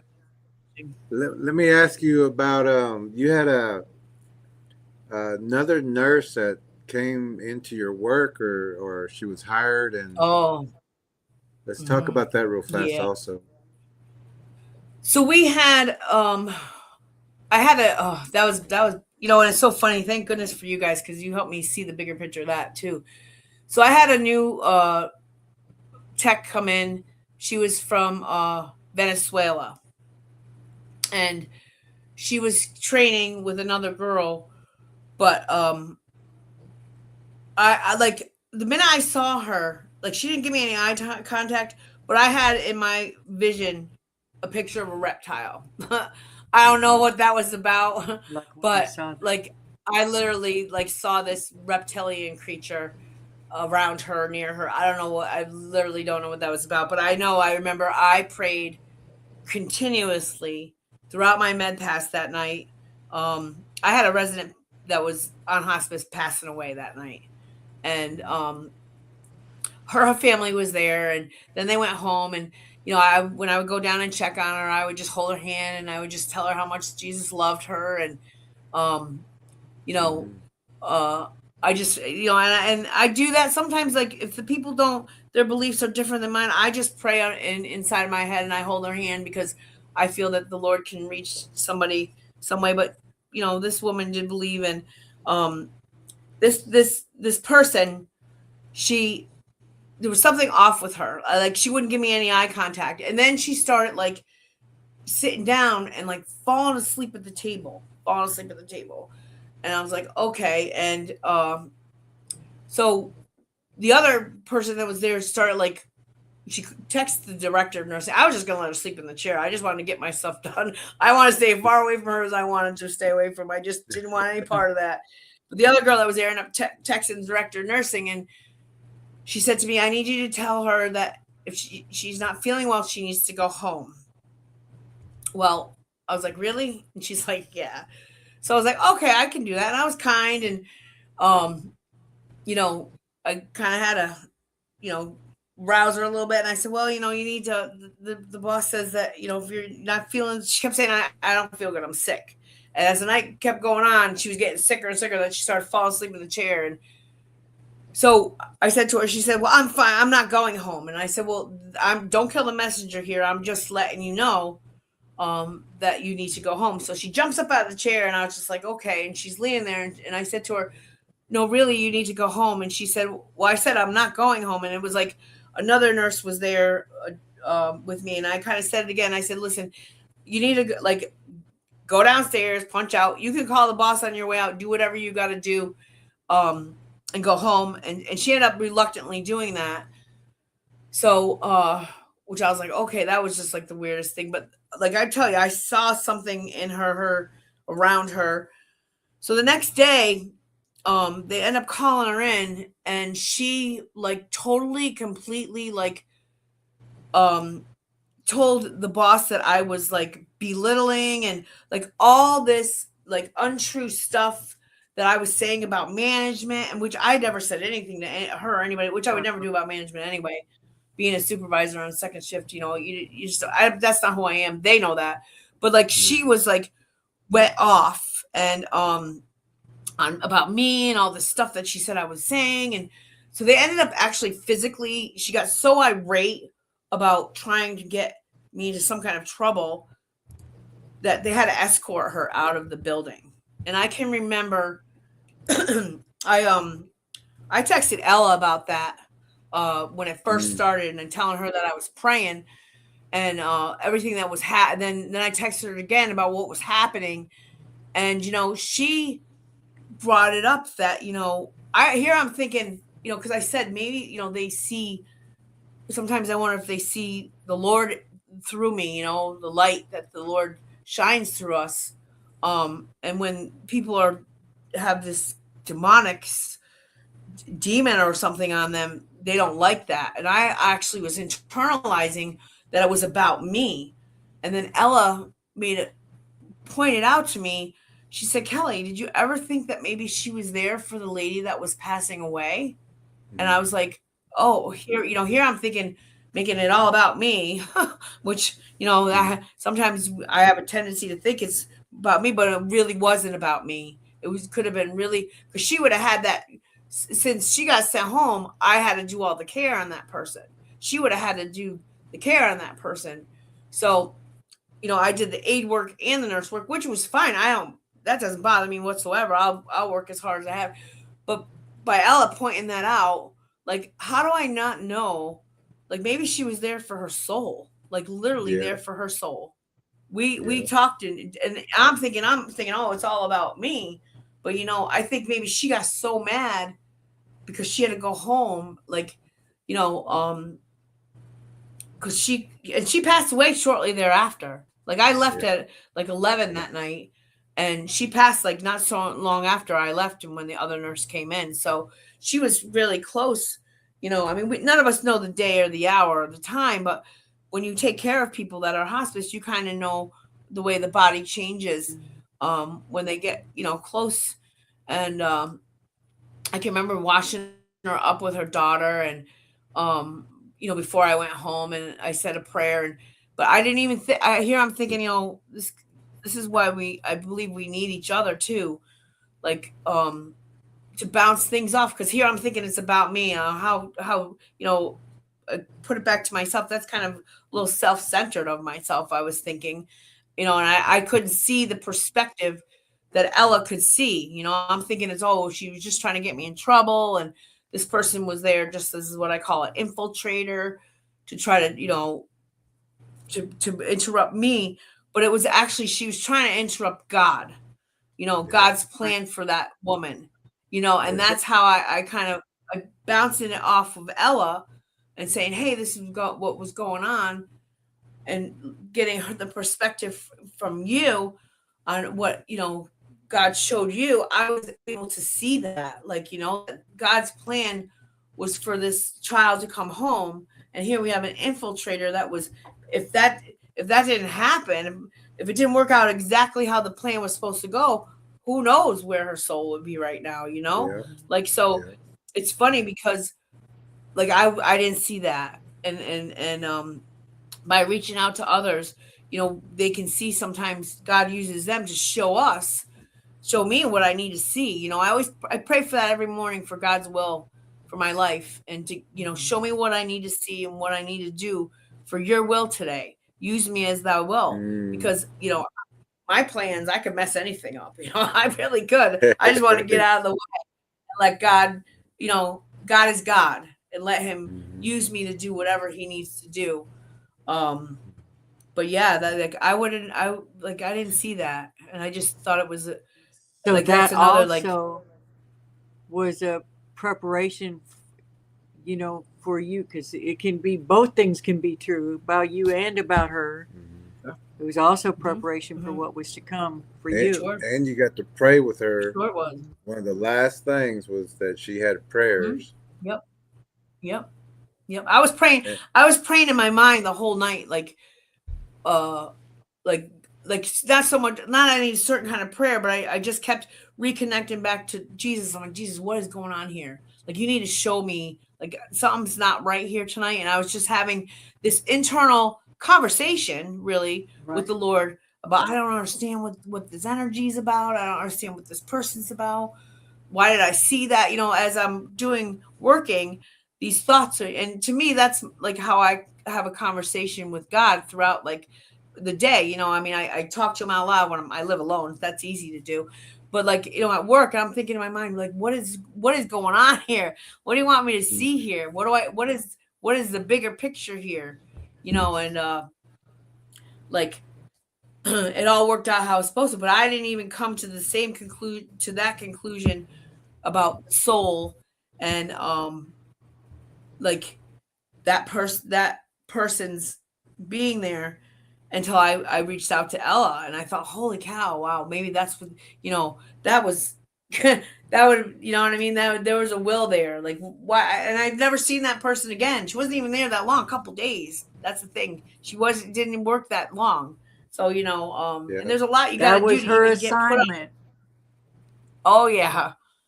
And I would have never thought of that as a preparation for what was to come, and I think that's the beauty of all glory to the Most High. He has a plan before, his ways are not mine.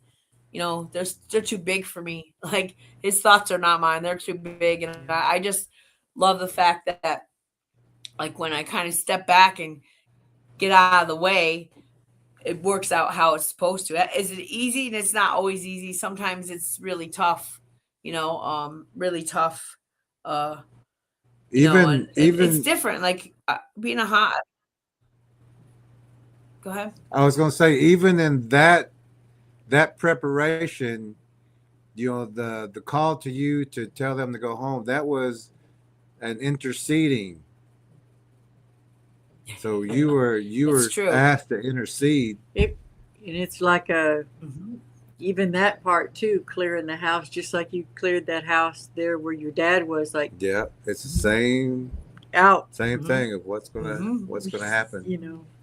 Same, yeah. And we're at this same time we're traveling to Mississippi for those World Games, and so we're driving through the night, and it's probably about 1:00 in the morning, and you're just on our mind, and we're listening to these certain songs, and I'm going to play these 3 songs and kind of explain what we was thinking at that time. We don't care how late it is. We're supposed to send her these right now.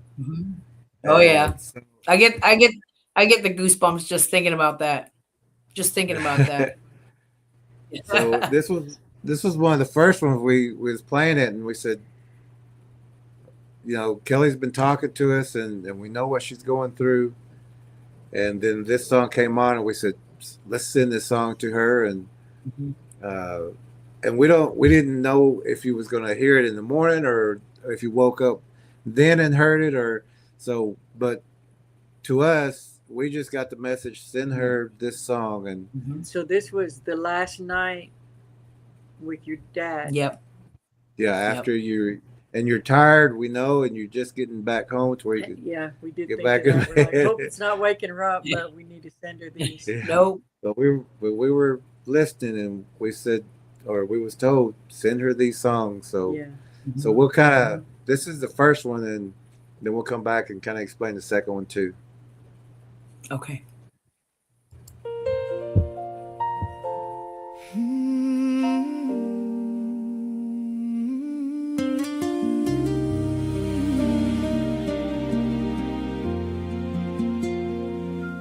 The thought of you came to my mind, and I called to see how you were. You paused, and without saying a word, I heard your sigh, I heard your cry, I heard your why.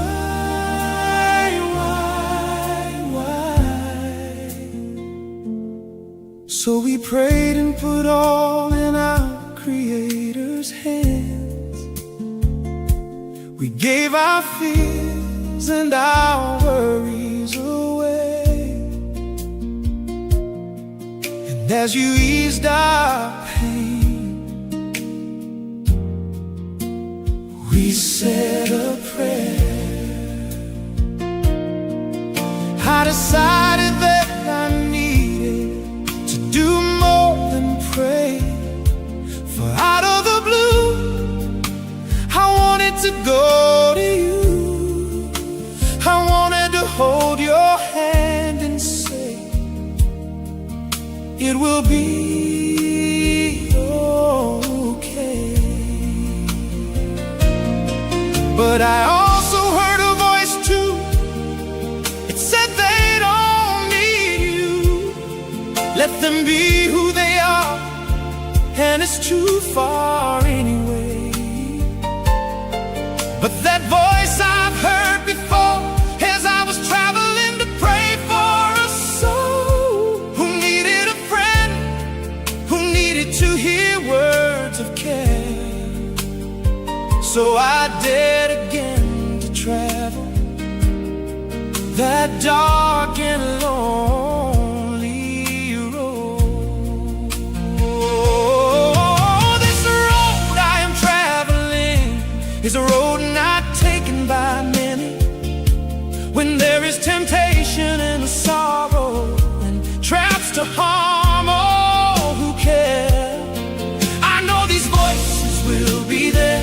The devil will be working overtime, trying to stop me from reaching you.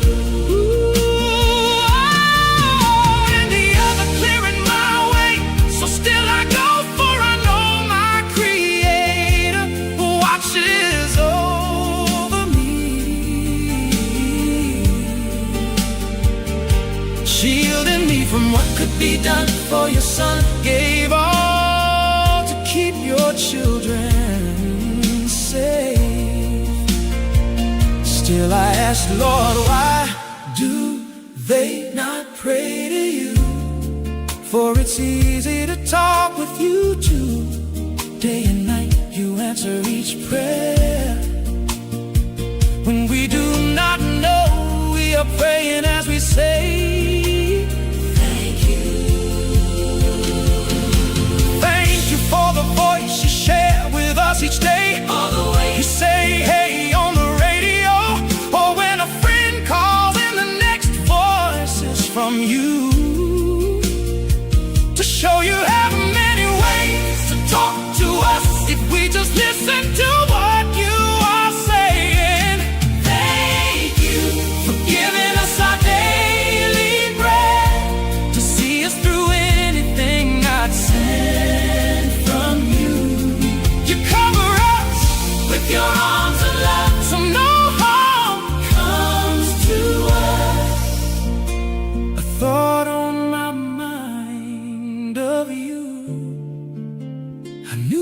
was too late to call, but I called anyway to say hello. I could hear your voice, but you didn't say a word.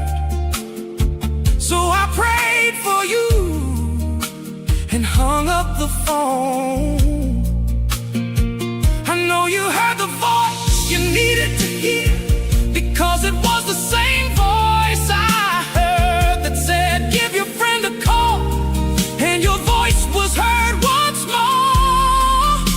You give us the faith to know how great thou art, how great thou art. Please show us your grace for our faith. Thank you, Creator, for the days you give us as children to play in the sun, to share the fun and smile of life, for the memories of seeing the children play, for the time to make our amends and to forgive what has been done. So do not be surprised when I give you a call from out of the blue, because the thought of you came to my mind. Thank you for giving us our daily bread. Thank you for seeing us through anything I send from you. Thank you for covering us with your arms of love, so no harm comes to us. Thank you, thank you, thank you, thank you for giving us our daily bread. Thank you for seeing us through anything not sent from you. For covering us with your arms of love, so no harm comes to us. Thank you.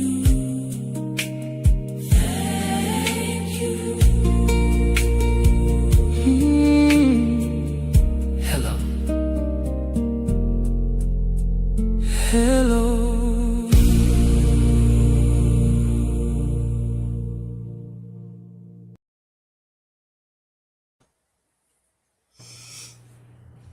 So we're still traveling, and we heard that song, and then this next one came on, and we were saying, well, she's in a battle right now, and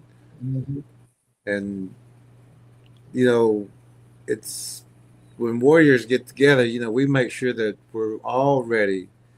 You know, like even like your dad in the military, you know, before we go out, you know, I got your back, you got mine. Let's keep going, keep moving forward. Don't turn around. Let's all keep going, and we'll see when it's done, kind of thing. And so we was hearing this other song, and we said we got to send this one too, because she's in her own war right now, and this song is about going to war. You know, going to war for another one, going to another, and that's what we was saying, that she's fighting in there, but. Let's send her this song too, and because we want her strong, we want her tough for what's coming. So this is the next song that we sent you. We're gonna listen to it real fast. You want to know who I am? Well, my walk is not like yours, so I'm not the one. Not for love, not for fun, but for war. Yeah. Just look into my eyes and realize I do not sympathize with my enemy.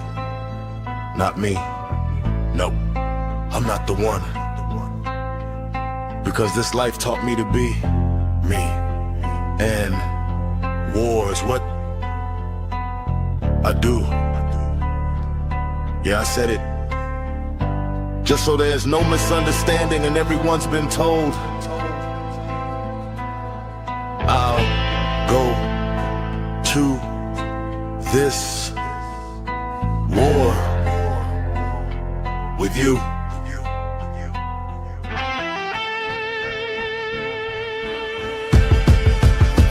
So count me in, count me in. I'll go to war with you. I'll go to war with you, for you. So count me in. Making it on my own, but the ones who know me will tell you like I do. Friends are family and family are friends. We have war, but not war against each other, for we are more than that. We fight together for each other's family. Count me in. Count me in.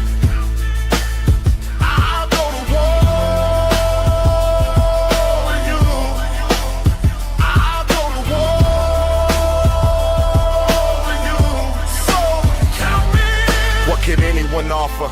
A warrior who has a family, who stands by each other's side. No matter what, through and through, who's got eyes on you, who watches my back, and is always on attack, always ready to throw down if another tries to step up. Look around, and you'll see I run with warriors, my family tree, who are real for the real, standing on the line, front lines. So I got their back and I'm going to war. I will never look back. What for? My warrior family rides with me right now. No one else put the war paint on. No one else geared up to walk their talk with these few. The best of the best too. We are greater and greater together, and there is no better time than right now. Say who we are. No one can tell me I have to ask, or that I need permission to go to war for my family. My warrior family. We are not perfect, but we are close to each other, and now one family. We stick together forever, and we know our enemy. Can't slide, can't hide, can't divide, can't break us up. So don't try to figure us out. We are together and stand as one against you. And you, and you, and you. Here we are side by side, ready for war together like never before, and never alone. Warriors to the bone. Count me in. Count me in. I'll go to war with you. I'll go to war with you. So I got that back and I'm going to war. I will never look back. What for? I say who I am. No one can tell me I have to ask, or that I need permission to go to war for my family. My warrior family. We stick together forever, and we know our enemy. Can't slide, can't hide, can't divide, can't break us up. We are together and stand as one against you, and you, and you, and you. In this war. I go to war for you. I go to war for you, for you, for you. I go to war for you. Oh, count me in. Count me in. Count me in. And I'll see you when this war is over. Bet.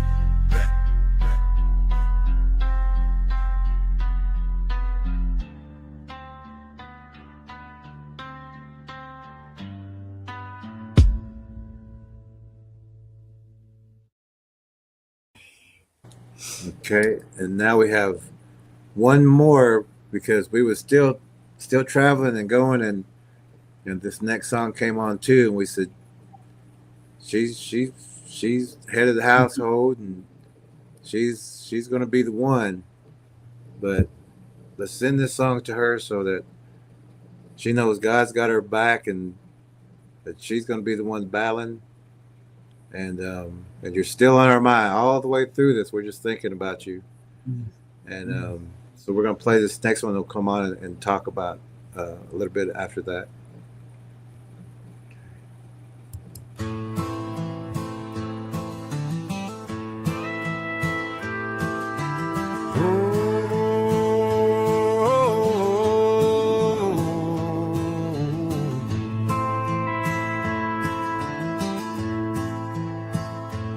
It's a cold day, the rain falling down. I look to the sky and feel the drops fall upon my face. I close my eyes as memories flow through my mind of a past that is here again.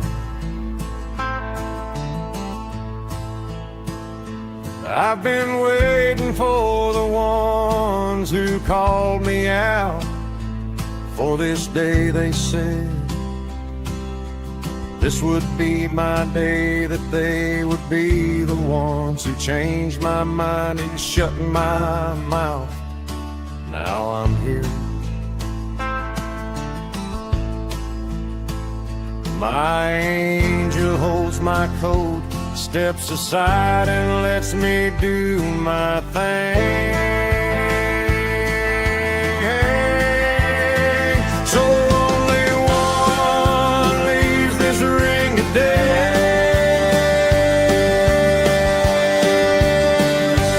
Hit the bells, hey, ding ding, stand up, circle up, bring up as I rise up, round by round, pound for pound, verse by verse, as I hear it curse the one picked to fight it today.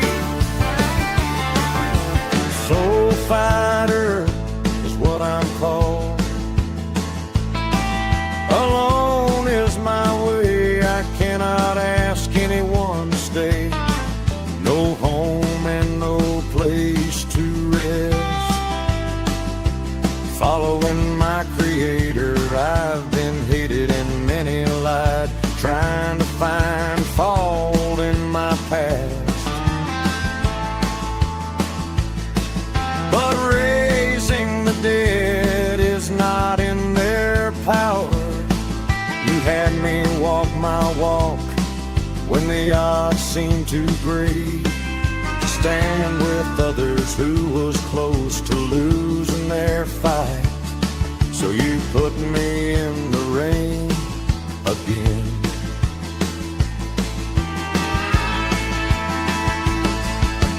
Ding ding, stand up, circle up, bring up as I rise up, round by round, pound for pound, verse by verse, as I hear it curse the one picked to fight it today. You see, I was sent to fight, so don't worry about me when the days are dark, the rains fall and the winds turn cold. Because I know my enemy well, been seeing it all my life. When the devil wants a new soul, I'm called to intercede, and I'm headed there and pray with you. And where I go, you will hear.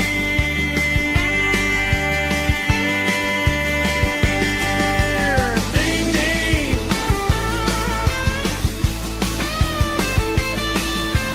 Ding ding.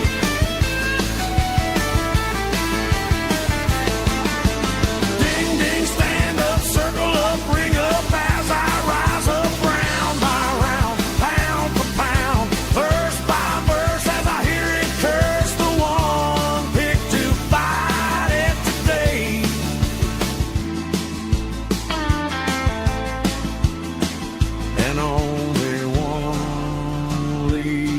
this rain today.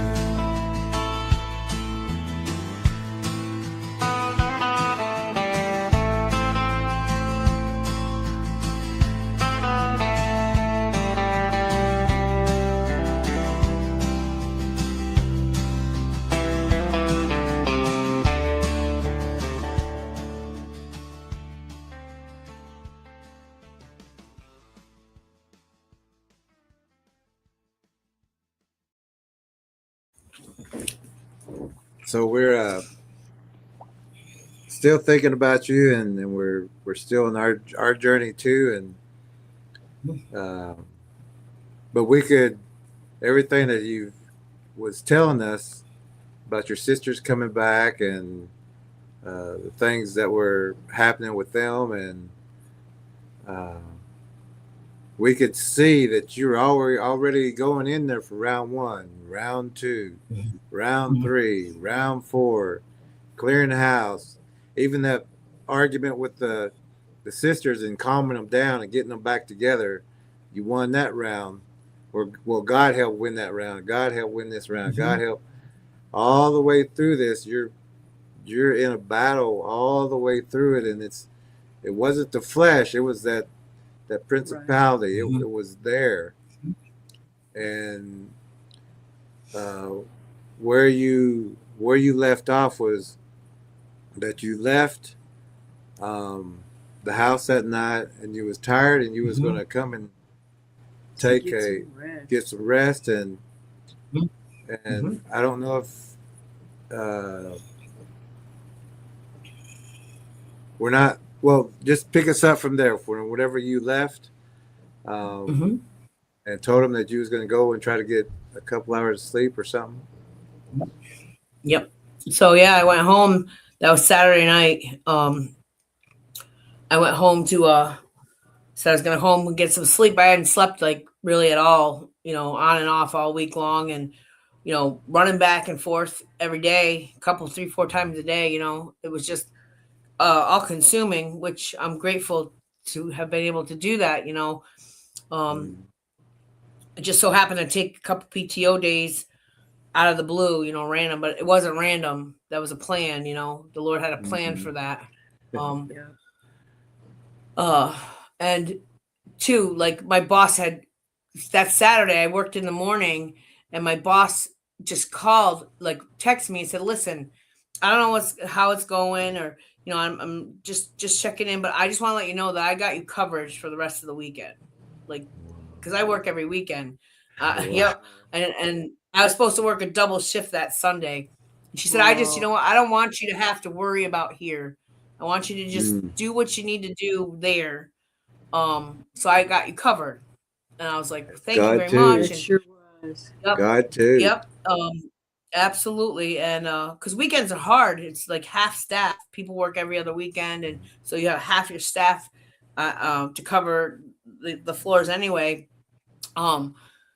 So I was like, okay, so I was going home and getting some sleep, and I could see God saying, I need her over here rested as much as she can, because she is about the battle. Yeah. Yep. God was making me available, for something that I had no clue what was no clue what was even coming. Yeah. So I decided to get some sleep, and I got some sleep, about 4 or 5 hours or whatever. And I jumped up out of bed and texted my sister. It was probably about 6 or 7 o'clock in the morning. And I said, what are you doing? And she's like, well, I'm getting ready to go to church. I said, well, you need to go put eyes on Dad. For whatever reason, you just need to put eyes on him. She only lives like 2 miles, literally 2 miles down the road, before you go to church, and get back to me, because I was already getting up and getting dressed. Yep. Also at this same time, the trackers are praying for you. We're praying for you. Your sister has another congregation that's praying. There's a lot of people praying for y'all, and all of you sisters are going to battle. Yeah, we are. All of y'all. But you had a lot of people praying for you, or praying for all of y'all, for your family. And in honesty, like when you're like how do I describe it? A situation like that where you just like jump up out of bed, like my main focus was like I needed a set of eyes to tell me, like it was like something was pressing on me, like, do I need to like Mhm. really hurry up? Like I don't know what. So I do believe like the Lord woke me, jumped up out of bed, Yep. Yep. and so yes, you guys are praying. Her congregation's been praying.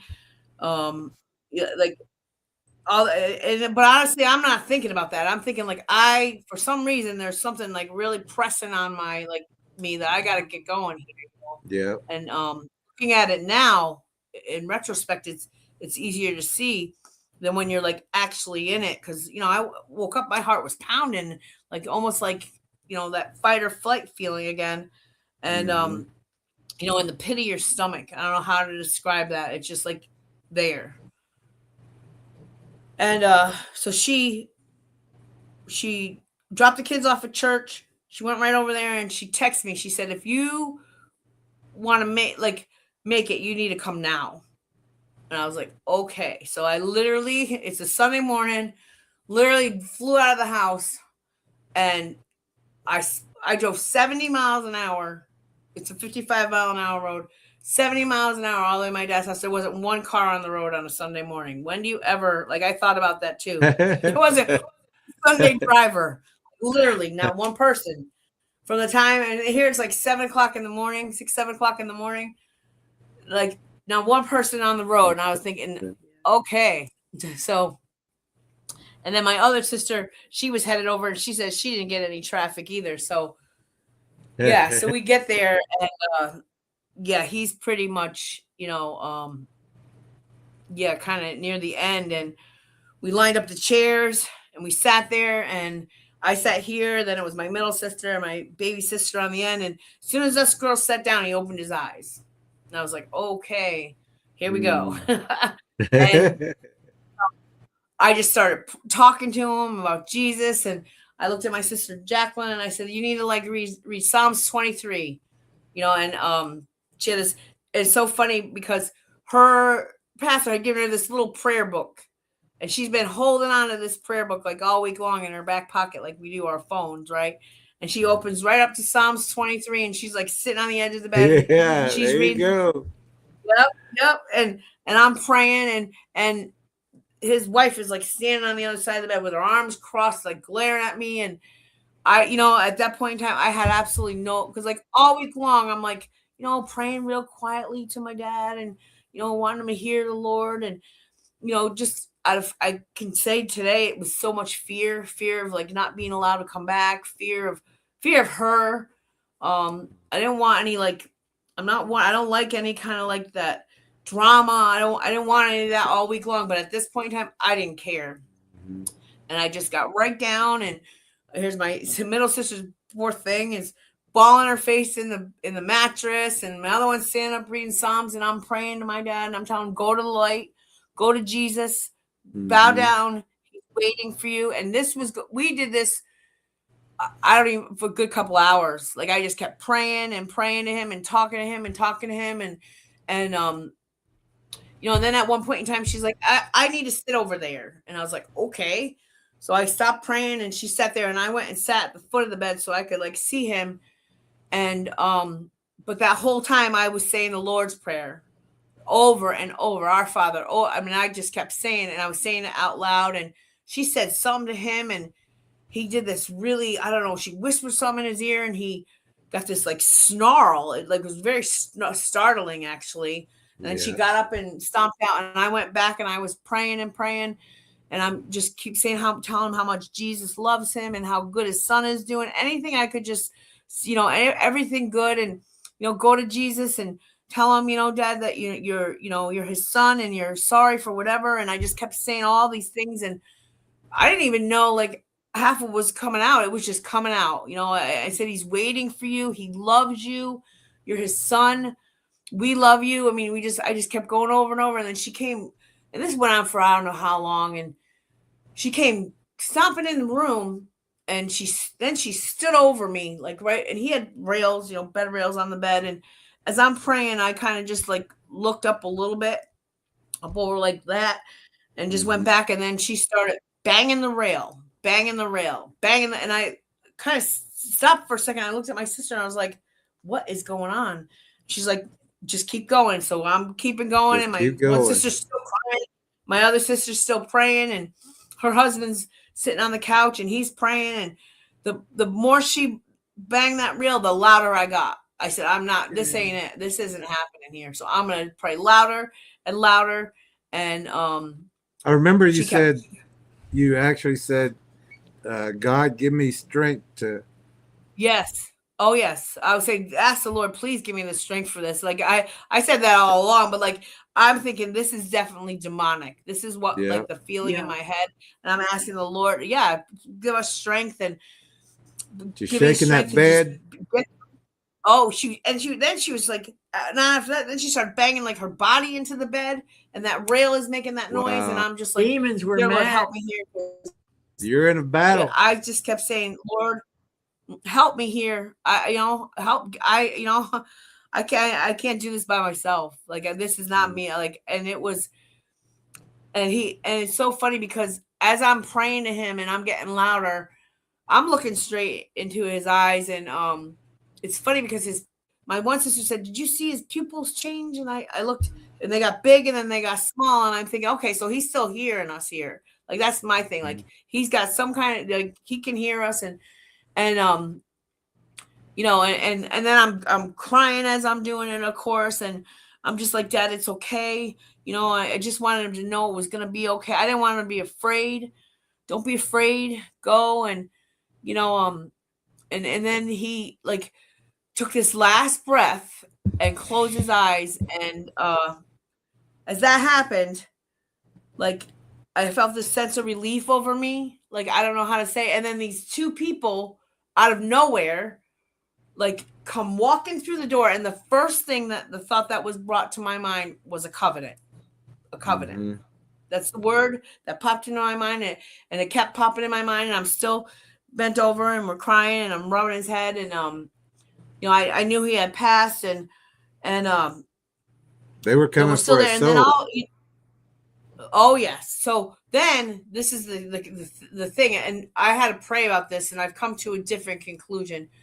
We hear these footsteps. Like, I literally heard these footsteps and I turn around and look at my sister's husband and his eyes must have been like this big because he don't know what's going on, and come down the stairs, walk across the wood floor, and then the sound of like clearing your voice, and then like out the door as these people were coming in. And at first I thought that was my dad leaving. And for a while I did think that, but I had to pray about that. And I think that was the demon leaving. I honestly think that was the demon leaving. It wasn't my dad. My dad was somewhere else with the Lord. Because at first that's like what I first thought. But I was praying for why I even said to Ella, texted Ella the other day when I had been praying about this. I think that's the conclusion I came to, that it wasn't my dad. It was a demon leaving. But these people come walking in the door, and that was it. Like, I mean, like I had enough. I just looked at my sister. I said, I have to go outside. I walked right past these two people and I heard them say to her, are we too late? And she said, you sure are. And then my youngest sister came running outside crying. Ding, ding. She's like, who are these people? Ding, ding, ding, ding. Who are these people? I said, I don't know. And I don't care. I was done. Like, I literally was done. You did what you came to do. It was finished. It was finished. It was finished. It was finished. And then they were there for maybe 10 or 15 minutes. And then they left. And when the other sister came out, she said, oh, I said, well, who the heck are those people? And she said, well, they were her cousins. They came to see Dad. They said they only met him like once and they drove 4.5 hours. I said, to just come in and say hi and leave, that don't make no sense to me. I said, that was a covenant. That's like the first word that came to my mind. Witches. That was a covenant. Who does that? Like, I know I don't use that word frequently. It's not something that comes out of my mouth, but to hear that in your mind. And when I walked out, they wouldn't give me eye contact. They kept their heads down too. when I walked through the kitchen. They wouldn't look We at me. They wanna- didn't say hi. I didn't say hi to them. I held my head up high and I just was like, it's done. I'm done. It's finished. Mhm. It Yeah. really, and you know, she was so mad. Like thinking about that experience, like if you would have told me I would have gone through that, I wouldn't have believed you. Like I wouldn't have, you know what I mean? Like you could never prepare yourself for something like that. Yeah, But and then God we all came prepared you. outside. Oh, he Hey, did. The Lord prepared me. We want to play that video that we made for you because it's kind of what you went through in that battle, and once it was done, Now I it'll mean, make more sense. That to was people so watching beautiful. it. yeah, now it'll make more sense to can't- people who. Or what? Yes, I can't believe how much work you put into that. That was so beautiful, and it's so funny when I was watching that in the beginning. I so like could put myself there, like literally Yeah. there. Yeah, You know what I mean? you went to battle for your just, family. And Oh yeah, and You were fighting the principalities, the demons in the room, bed shaking, stomping. like we're so does that? thankful for you and Yeah. for your sisters standing Yeah. your ground. Standing your All ground, you Oh, girls yes. just battled for him. stayed praying, stayed reading the Bible, tears. Brother may have even been praying from where he was because he was sober now. You know, God moved in He everybody is. else, and your boss, and that you Well, let's fought for your family. yeah, let's watch this video because it'll make sense to people now. Yeah.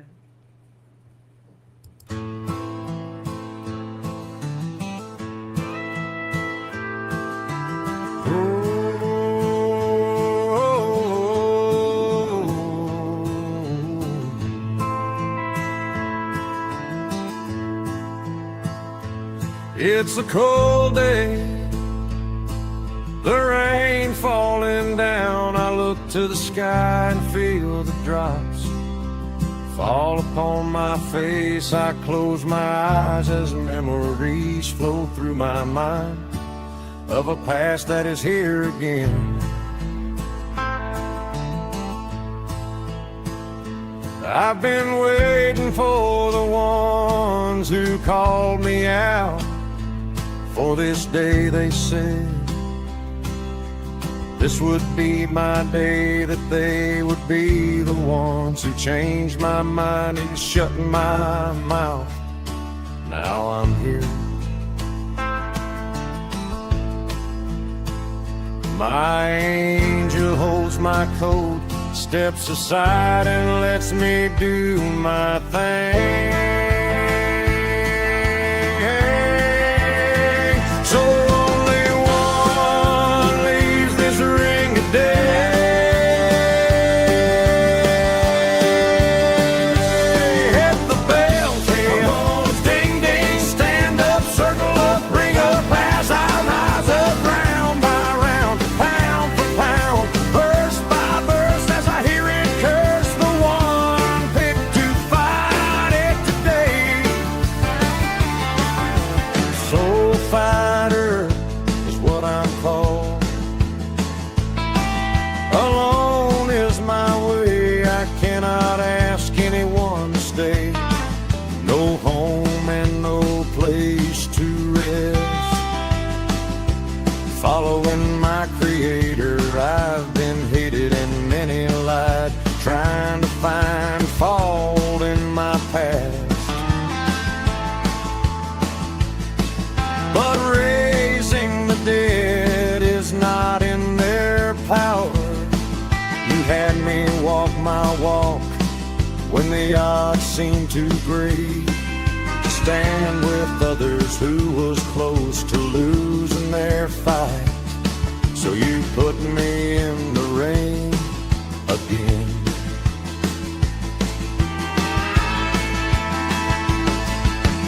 Ding ding, stand up, circle up, bring up, as I rise up, round by round, pound for pound, verse by verse, as I hear it curse the one picked to fight it today.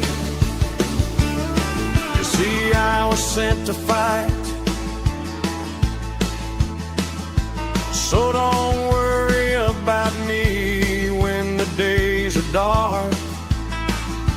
rains fall and the winds turn cold, because I know my enemy well, been seeing it all my life. When the devil wants a new soul, I'm called to intercede, and I'm headed there and pray with you.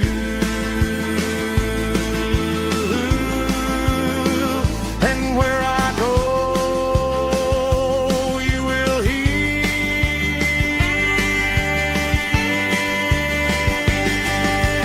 Ding, ding.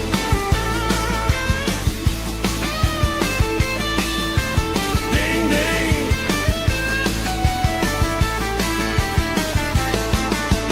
Ding, ding, stand up, circle up, ring up as I rise up round by round, pound for pound, verse by verse as I hear it curse the one picked to fight it today.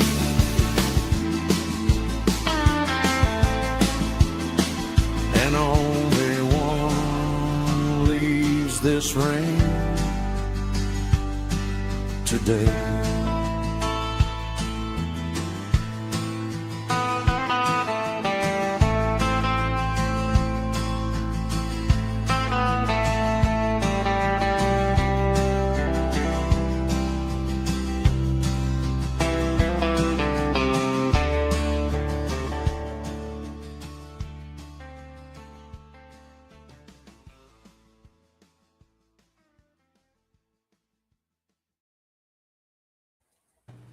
What a battle and what a war. We're so honored to be your friend, Yeah. Kelly. We are. We're so I'm blessed. honored to be your friend. I am. I must have listened to that song 100 times after that day. You know, every morning in the car on the way to work. Yeah, it was you know, and it just I would do that for anybody, not just my dad. You know, Yeah. going through this last experience. You know, I mean, I know like how important going with the Lord for our souls. A lot of people don't realize that it's a battle. It's a spiritual battle that we're in. You know, Yeah. I would do that for anybody. You know, anybody that I could. You know, Mhm. I don't know. It just it's You were built you for know, this. we are, and like Yeah. I thinking about it today, like in a way, like when I was so like in fear that whole week, I just wasn't living in the faith of the Lord. You know, I was living in fear, and you can't live in faith and fear at the same time. So it was like, you know, just by I was kind of like afraid. You know, I had fear of not, you know, how do I put it? Like I wasn't trusting that the Lord had it. You know, I felt like I had to kind of trying to take that control by, you know, whispering those prayers. But in the end, I just, you know, I know that it's the Lord. You know, all glory to the Most High Jesus Christ. Yeah. Because none of this is me. It's all God. It's none of it is me. But I was just so afraid that I wasn't going to be able to, you know, pray with him or see him or take care of him, that I was in a way, so, you know, just whispering it. And in the end, I didn't like, it didn't matter anymore. Like, Strategic, Kelly. That was strategic. You know? You made the right call there, because she could have just kept you out. Then you got to get the law, and then everything's distracted. You handled it perfectly.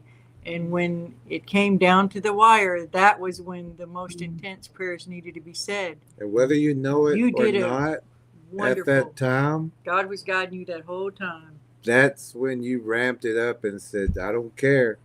And that was when it was the time to do it. That's you know, when it you were was. using discernment, discretion, and it really was a good strategy. If you It got you into the ring. Sure. sure did, Sure. you handled I everything. still thought so well. I'm thinking, does God think I'm a coward because I'm whispering? Nope. You know, I mean, that's just Nope. kind of how I felt after, like, Nope. you know, when I going through that, it took it, and I still, you know, I believe when the student is ready, the teacher will appear. God will give you what you need to, you know, like a situation or because it's taken a few weeks to process all this. You know, I think about it Absolutely. every day when things come up, you know, and I'm in prayer or things come up and a thought comes up and I think about it and then I just said to God, please don't think I was a coward because I'm not. I just wanted No, to you're not. really just, I wanted to make sure that he had the opportunity to know the Lord was waiting for him, and that he Yeah. loves him, You got him home. You got him home. And do it you were again. able to care for him I with didn't get him home. dignity and And all you the fought things you for did it. Yes. because she would have All of y'all put a fought stop for to him. that. So proud of the whole family. All of y'all and fought for him. Let your sisters know Mhm. that we said that too. Yeah, we're proud of them too. And let your brother know welcome home. Welcome home. We're proud of him. He's Mhm. doing good. Yep. And you've leveled up, Kelly. So expect expect Well, I'm gonna have to. more to come. I'm gonna have to have a war chief teach me the two-step because he keeps saying that he's doing the two-step to that song. So when the conference comes, he's gonna have to show me what the two steps look like because I don't know what that looks like. So he's gonna have to teach me Sure, that. you could do that. I'm gonna come to hold and do that. War chief's gonna have to teach me what the two-step is. Because then now, and after that, it's funny because after that, to go back to when you guys sent that song, I didn't listen to that song right away. It was after he passed. I put that song on, and my sisters and I were just like, I was like, ding, I'm going ding ding, and they're like looking at me like I'm crazy. They liked the song, but we're like all dancing around. They had no idea why I was dancing around. But that's when I listened to the song after the fact, and we were all like, Everything sad, made but yet sense and was perfect timing. Oh yeah, it was. And I'm going ding ding, and they're like thinking I'm nuts, but the cat was going, what? Well, we love that song ourselves, but it means even so much more now. Knowing, And who would have thought? All them times like when you're on Watching Wednesday and you go with the little bell ding ding, and I type ding ding, I would have never thought the significance of that song, at that time. So it's funny how, but those videos you put together before, those are really beautiful videos, and I thank you for all that hard work. I don't know anything about technology, but I'm sure it wasn't easy. It's not easy. So I avoid it. I am more than happy to get him drinks and set up lights and do anything else, not to have to do it. He's shown me, and I would do it for about 10 minutes, and that's my patience level, and then it all just everything jumbles together, and I'm like, it's not for me. It's not my thing. Thank you. Go ahead. Well, I was going to ask about the closing prayer. Oh, so your family is back together. They are. Yes. Look at how the Lord, used the situation to bring the family back together. Yeah, my brother's back in touch with my sisters. I'm back in touch with my sisters and my nephews, and I had one daughter that we reconnected at, of all places, the funeral. She's the mother of my grandchildren.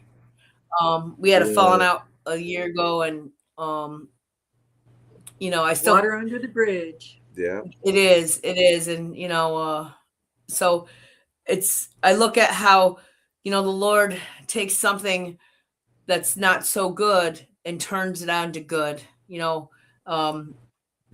all, I know for me, we're all going to move on from this place to the next. We just don't know where, when, or how.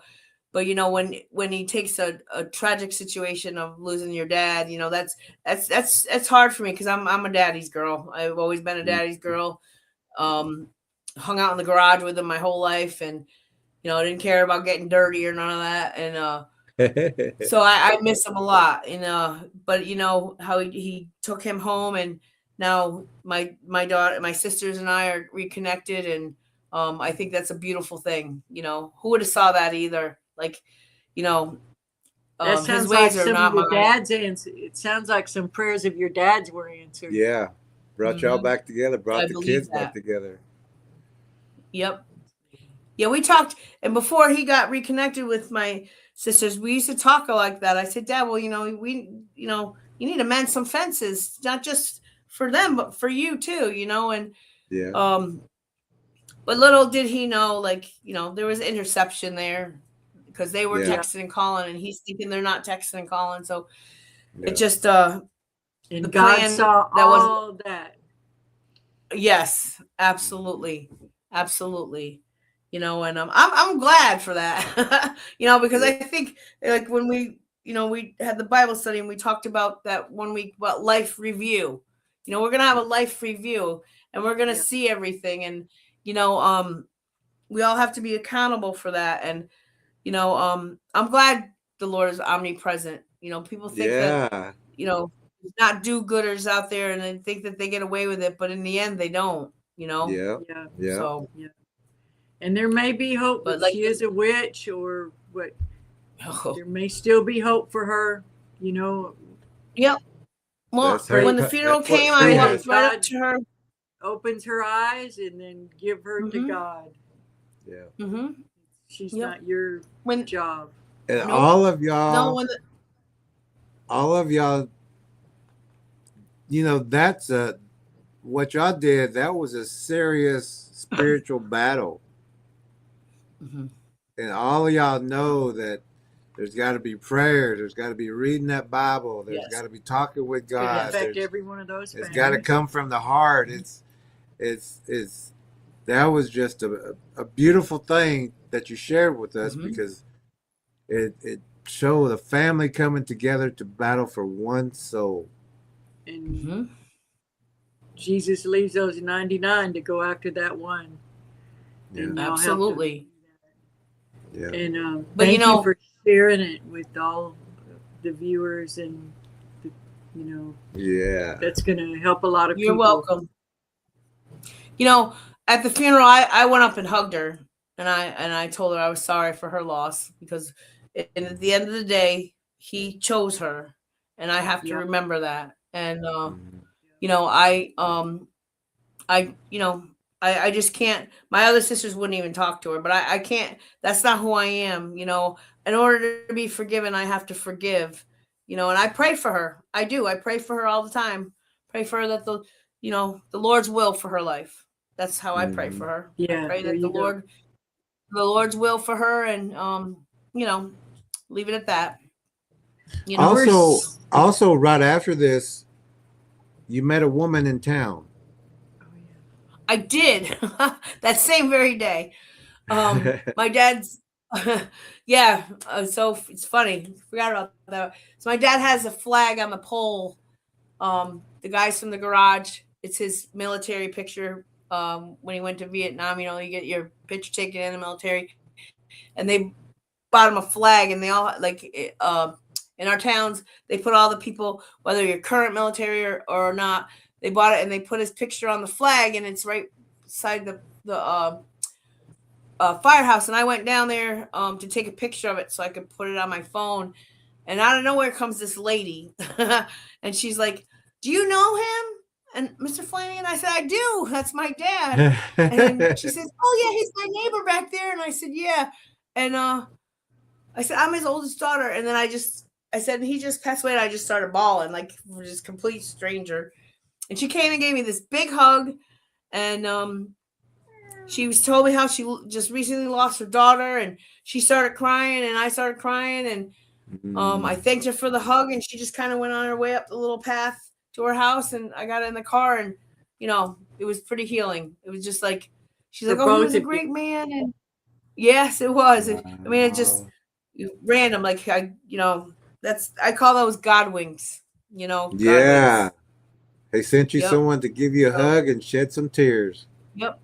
Yeah, absolutely. And then she shed some tears too about her daughter, and I was like, okay. I told her I was very sorry for her loss. I couldn't imagine losing a child myself. And we just shared that moment, and then I got in the car and she went up the path, and And off for we you went. And both I to never get seen her there at again. the same time. Yeah. Yeah, yep. And I've never seen her in Yeah. town again since. So I don't know. Or My sister, before. because she lives down the road, she's like, "Can you describe her to me?" And I told her, she goes, "I don't even know anybody by that, like that even looks like that in down." I'm like, "Oh, well, that's where Yeah. she is, up that little path." Wow. She's like, "Oh, okay." Yeah, it was And kind we're of cool. so glad, Kelly, that you've been called into the field that you have been, Yeah. because that's one of the most important fields. It's one of the most important mission fields there is. Because And- there. Oh, sorry. I was just Yeah. gonna say that there are demons in churches. There are Oh, demons yes. at funeral homes. There are demons in schools, and there are Hospitals, demons in hospitals, trying to catch those Oh, souls yeah. at the end. Everywhere. where they go. But there you are. And even just the whatsoever you do for the least of these, you're caring for I'm them sorry? with dignity. Just the care and the dignity that you Mhm. give to them and Absolutely. that you help them to keep, that's so important, and it's getting harder and harder to come by. And Mhm. so God bless you Just like when he mightily for said. Thank you. that. Just like when he said, "You fed me and took care of me." Like, when did I do that? When I was in jail. When I was, just coming out there and Orphan, when doing. I had no clothes. When I had no clothes, Sure. you clothed me. It's so important. That's always been I was a nurse's aide too, and that the elderly have always I've had a real soft. Mhm. Me I too. know what you Me mean, too. and I know what it. Just you can tell the bad They just nurses' aides from the good ones, the ones that Sure. care. well, They it's do just that. they're the same people. It's just their body don't work like it used to. In my opinion, they deserve the utmost respect. That's just 100%. I Yeah. just they're the ones that came before us. They had their own and just because they're whether it's their mind or their body, they deserve the utmost respect, just like anybody else. You know what I mean? And Absolutely. I'm sure they're I have some that are most of my people are like 80, 90, 90, 100. I have a few 100-year-olds. Their life probably wasn't that easy back then, Oh, no. compared to now. Like, you know what I mean? So I don't know. I respect everybody, but like when you get older, and because a lot of them say, well, my body just doesn't work the same. I am the same person. Right. And I said, I know you are. Absolutely. You Can you are. imagine how I love to hear- frustrating to not be able no, to do those yeah. things for yourself? Mm-hmm. I still And they get remember stubborn. I still remember Irina Bell Murphy, and she was so mean when I went there. And I first went there when I was nurse's aide, and they were all scared of her. And poor thing, she couldn't move. She was curled up and needed to be turned a lot. But I was like, my name's Elizabeth, and she said, I hate you. And every day was like a good morning, Irina Bell. I hate you. And by the end of it, she was like, I love you. I love it. Those are my I'll favorite never ones. forget her. Yep. So, Yep. we were Those are my wondering- favorite ones. And we're so glad that you are out there. Oh, Yeah. thank you. Out I'm there glad the in Lord world. put me there. Yeah. I'm just glad the Lord put me there. Yeah. And we're glad you're here with Yep. us. And we're glad Thank you're you. a part of the Me as tracking well. team. And we're glad we're yes. going to see you at the conference. Oh, I can't. I'm excited. Yeah, We're I'm going to be excited. praying. any final comments Oh, you want to let's- say, let's and see if then we there's were any- wondering what. Let's check the comments, see if there's anybody. Oh, okay. We'll check the comments, see if there's any questions or anything Sure. for you. Sure.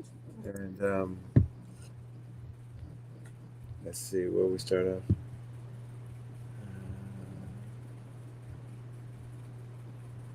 Shade came in the room and left. Yeah. But he had to go to bed.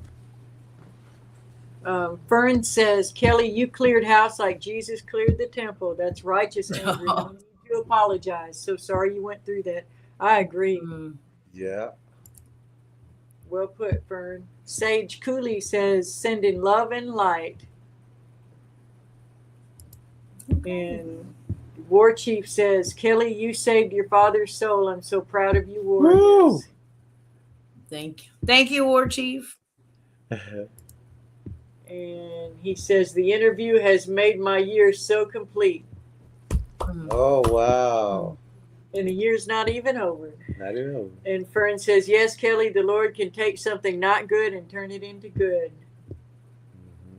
Good. Everybody was listening. Good. So, Kelly, if you want to wrap things up, and then if you wouldn't mind, we don't want to pressure you, but we would love for you to say the closing prayer if you would like to tonight.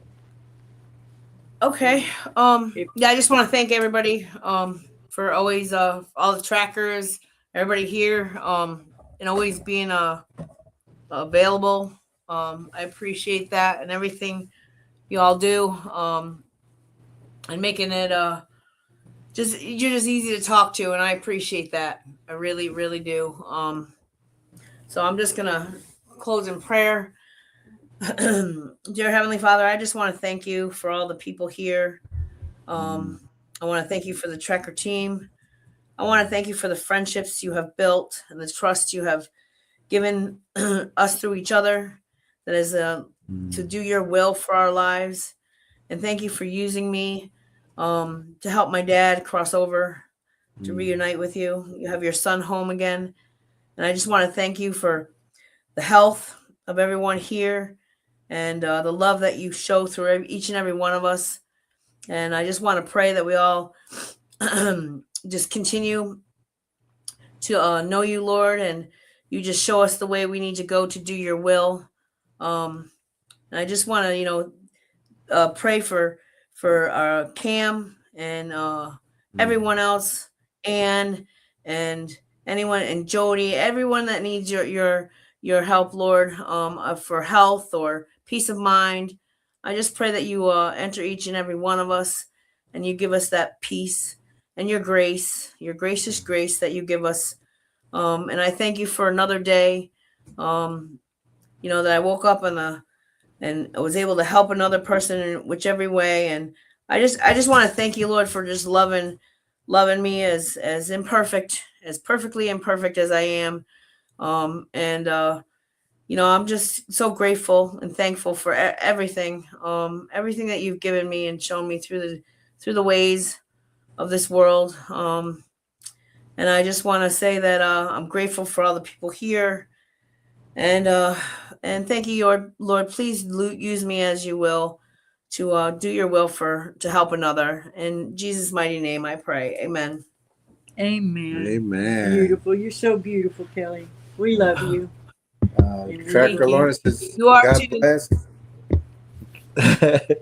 Tracker Lawrence says, God bless you, Kelly, for all that you do. And JR is saying, thank God you bless for you. sharing, Kelly. Thank you, JR. Tracker Lawrence says, the video was perfect for the fight, the battle, and what you did. Mhm. And Jody says, thank you, Kelly. Beautiful angel. Oh, And- thank you, Jody. And War Chief says, amen. Go with God. Dad, go Amen. with God. And Jody is saying amen to your prayer. And JR is saying amen. And Tracker Lorna is saying amen. We love y'all. Everyone have a good rest and God bless. And we're going to God bless. play a couple of good songs on the way out. We'll Yeah. talk to you soon, I Kelly. think we're gonna play this song twice, and then the On My Way. Thank you for all you You do. did a great job. Yeah, and we'll see you again. Thank very you. soon, Kelly. And then soon we're gonna hug you. And we're all gonna pray together. I can't all wait. together. That's true. I can't wait. I'm Okay, excited. Have a good night, Kelly. We Thank love you, you. Kelly. Love you. Love you.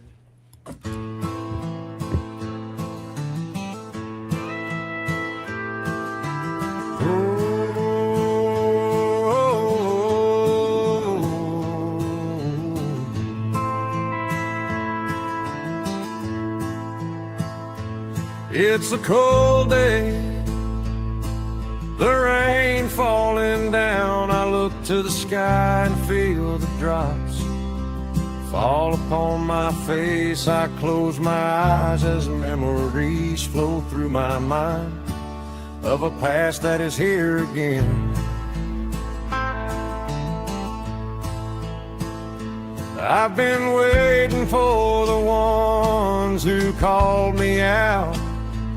For this day they said this would be my day, that they would be the ones who changed my mind and shut my mouth. Now I'm here. My angel holds my coat, steps aside and lets me do my thing. So only one leaves this ring today.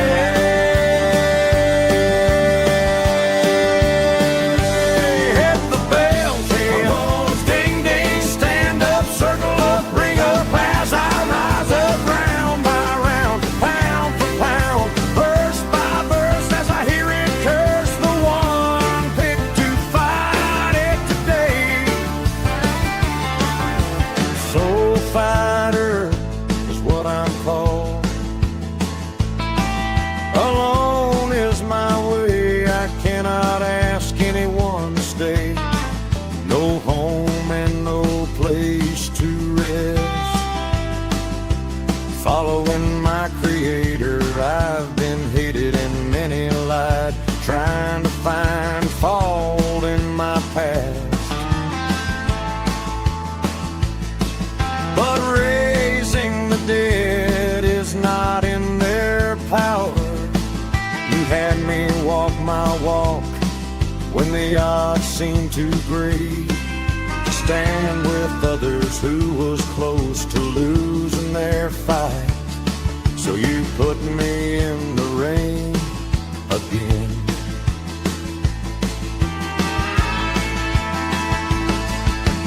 Ding ding, stand up, circle up, bring up as I rise up, round by round, pound for pound, verse by verse, as I hear it curse the one picked to fight it today. You see, I was sent to fight, so don't worry about me when the days are dark. The rains fall and the winds turn cold, because I know my enemy well, been seeing it all my life. When the devil wants a new soul, I'm called to intercede, and I'm headed there and pray with you.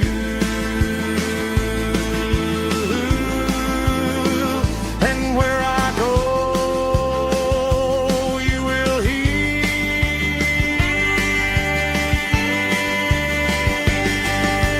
Ding ding,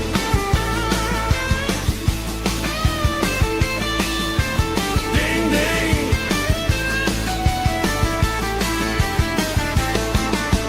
Ding ding, stand up, circle up, ring up as I rise up, round by round, pound for pound, verse by verse, as I hear it curse the one picked to fight it today.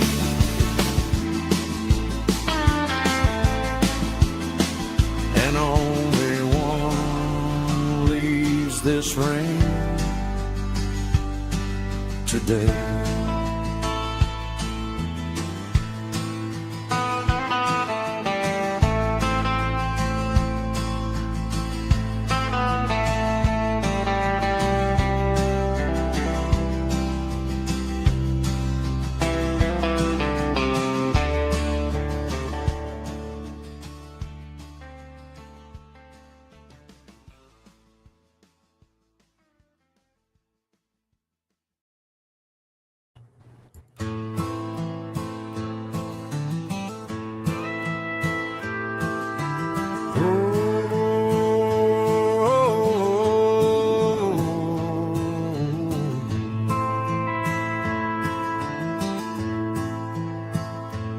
It's a cold day, the rain falling down. I look to the sky and feel the drops fall upon my face. I close my eyes as memories flow through my mind. of a past that is here again. I've been waiting for the ones who called me out. For this day they said this would be my day, that they would be the ones who changed my mind and shut my mouth. Now I'm here. My angel holds my coat, steps aside and lets me do my thing. So only one leaves this ring today.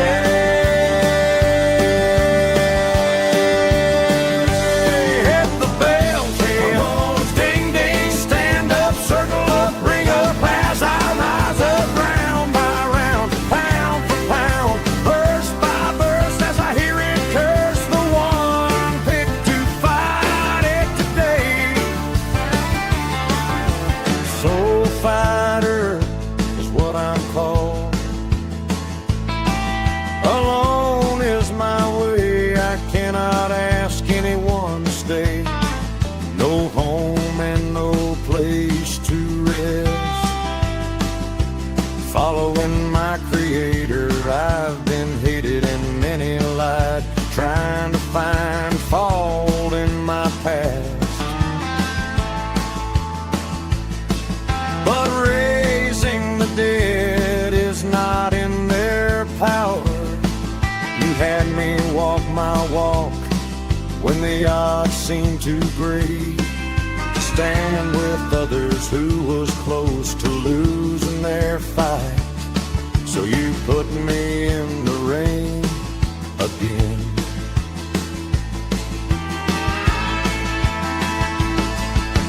Ding, ding, stand up, circle up, bring up as I rise up round by round, pound for pound, verse by verse, as I hear it curse the one picked to fight it today.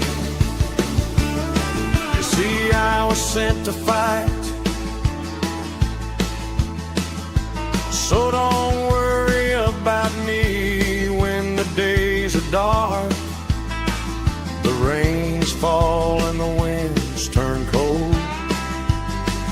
Because I know my enemy well, been seeing it all my life. When the devil wants a new soul, I'm called to intercede, and I'm headed there and pray with you.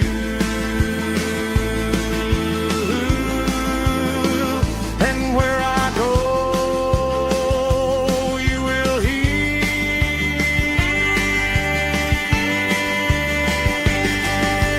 Ding, ding.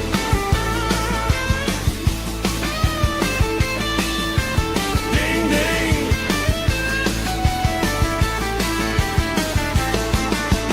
Ding, ding, stand up, circle up, ring up as I rise up round by round, pound for pound, verse by verse, as I hear it curse the one picked to fight it today.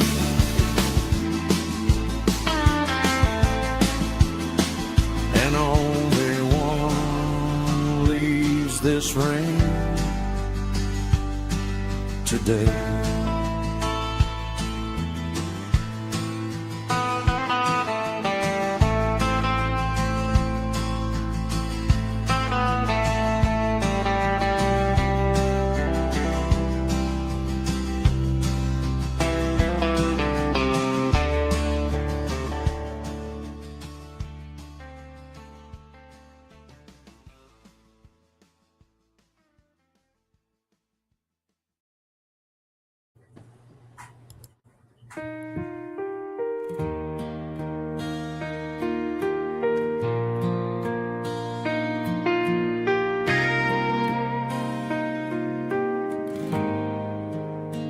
Just called to say, hey, the voice of the day. I smile and say, hey, are you okay? feeling a void fills my heart as I take my keys to the door. For sure I need to go now. I start my car, not a penny to my name, as I dare to drive this pain away. Praying for a way today, not driving many miles away. I call again, asking are you okay? My friend's voice is better now, as they say, hey.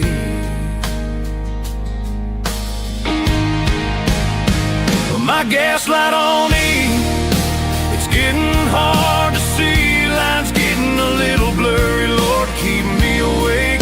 I still have far to go, but you know that.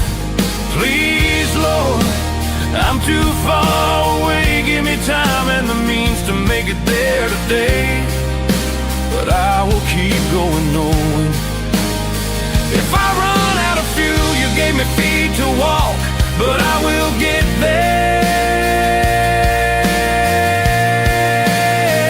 Grabbing the phone, calling another friend, hey, and hearing are you okay? My friend's voice takes me back to a darker day when I said, hey, hey, I need a favor. Then I asked, can you help me with some gas? I had to go fast without noticing I'm on my last dime, hoping to make it on time. Clock's ticking to where I need to be. My friend asks, where are you now? I'm on my way because one of our friends said, hey. My friend says, say no more, my heart soars as I hear, I got you, I'm sending funds now, and everything's going to be okay. Just keep going and get there.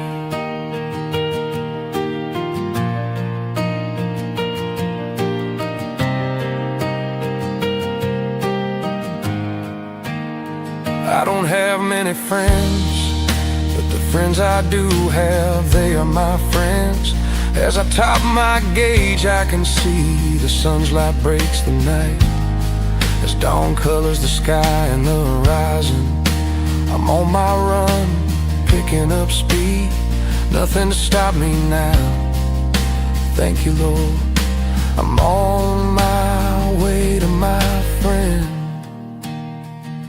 As I ride and my friends drive, I see the light on. I knock as my friend answers the door, tears in their eyes, as I say, hey, everything is gonna be okay. I'm here because many of our friends got me here to you, to let you know we are here for you. The smile, the tears, the deeply tight hug takes me back to a darker day. I tell my friend, there is no place we wouldn't go, no place we wouldn't be to see that you were okay. Our friends wanted me to tell you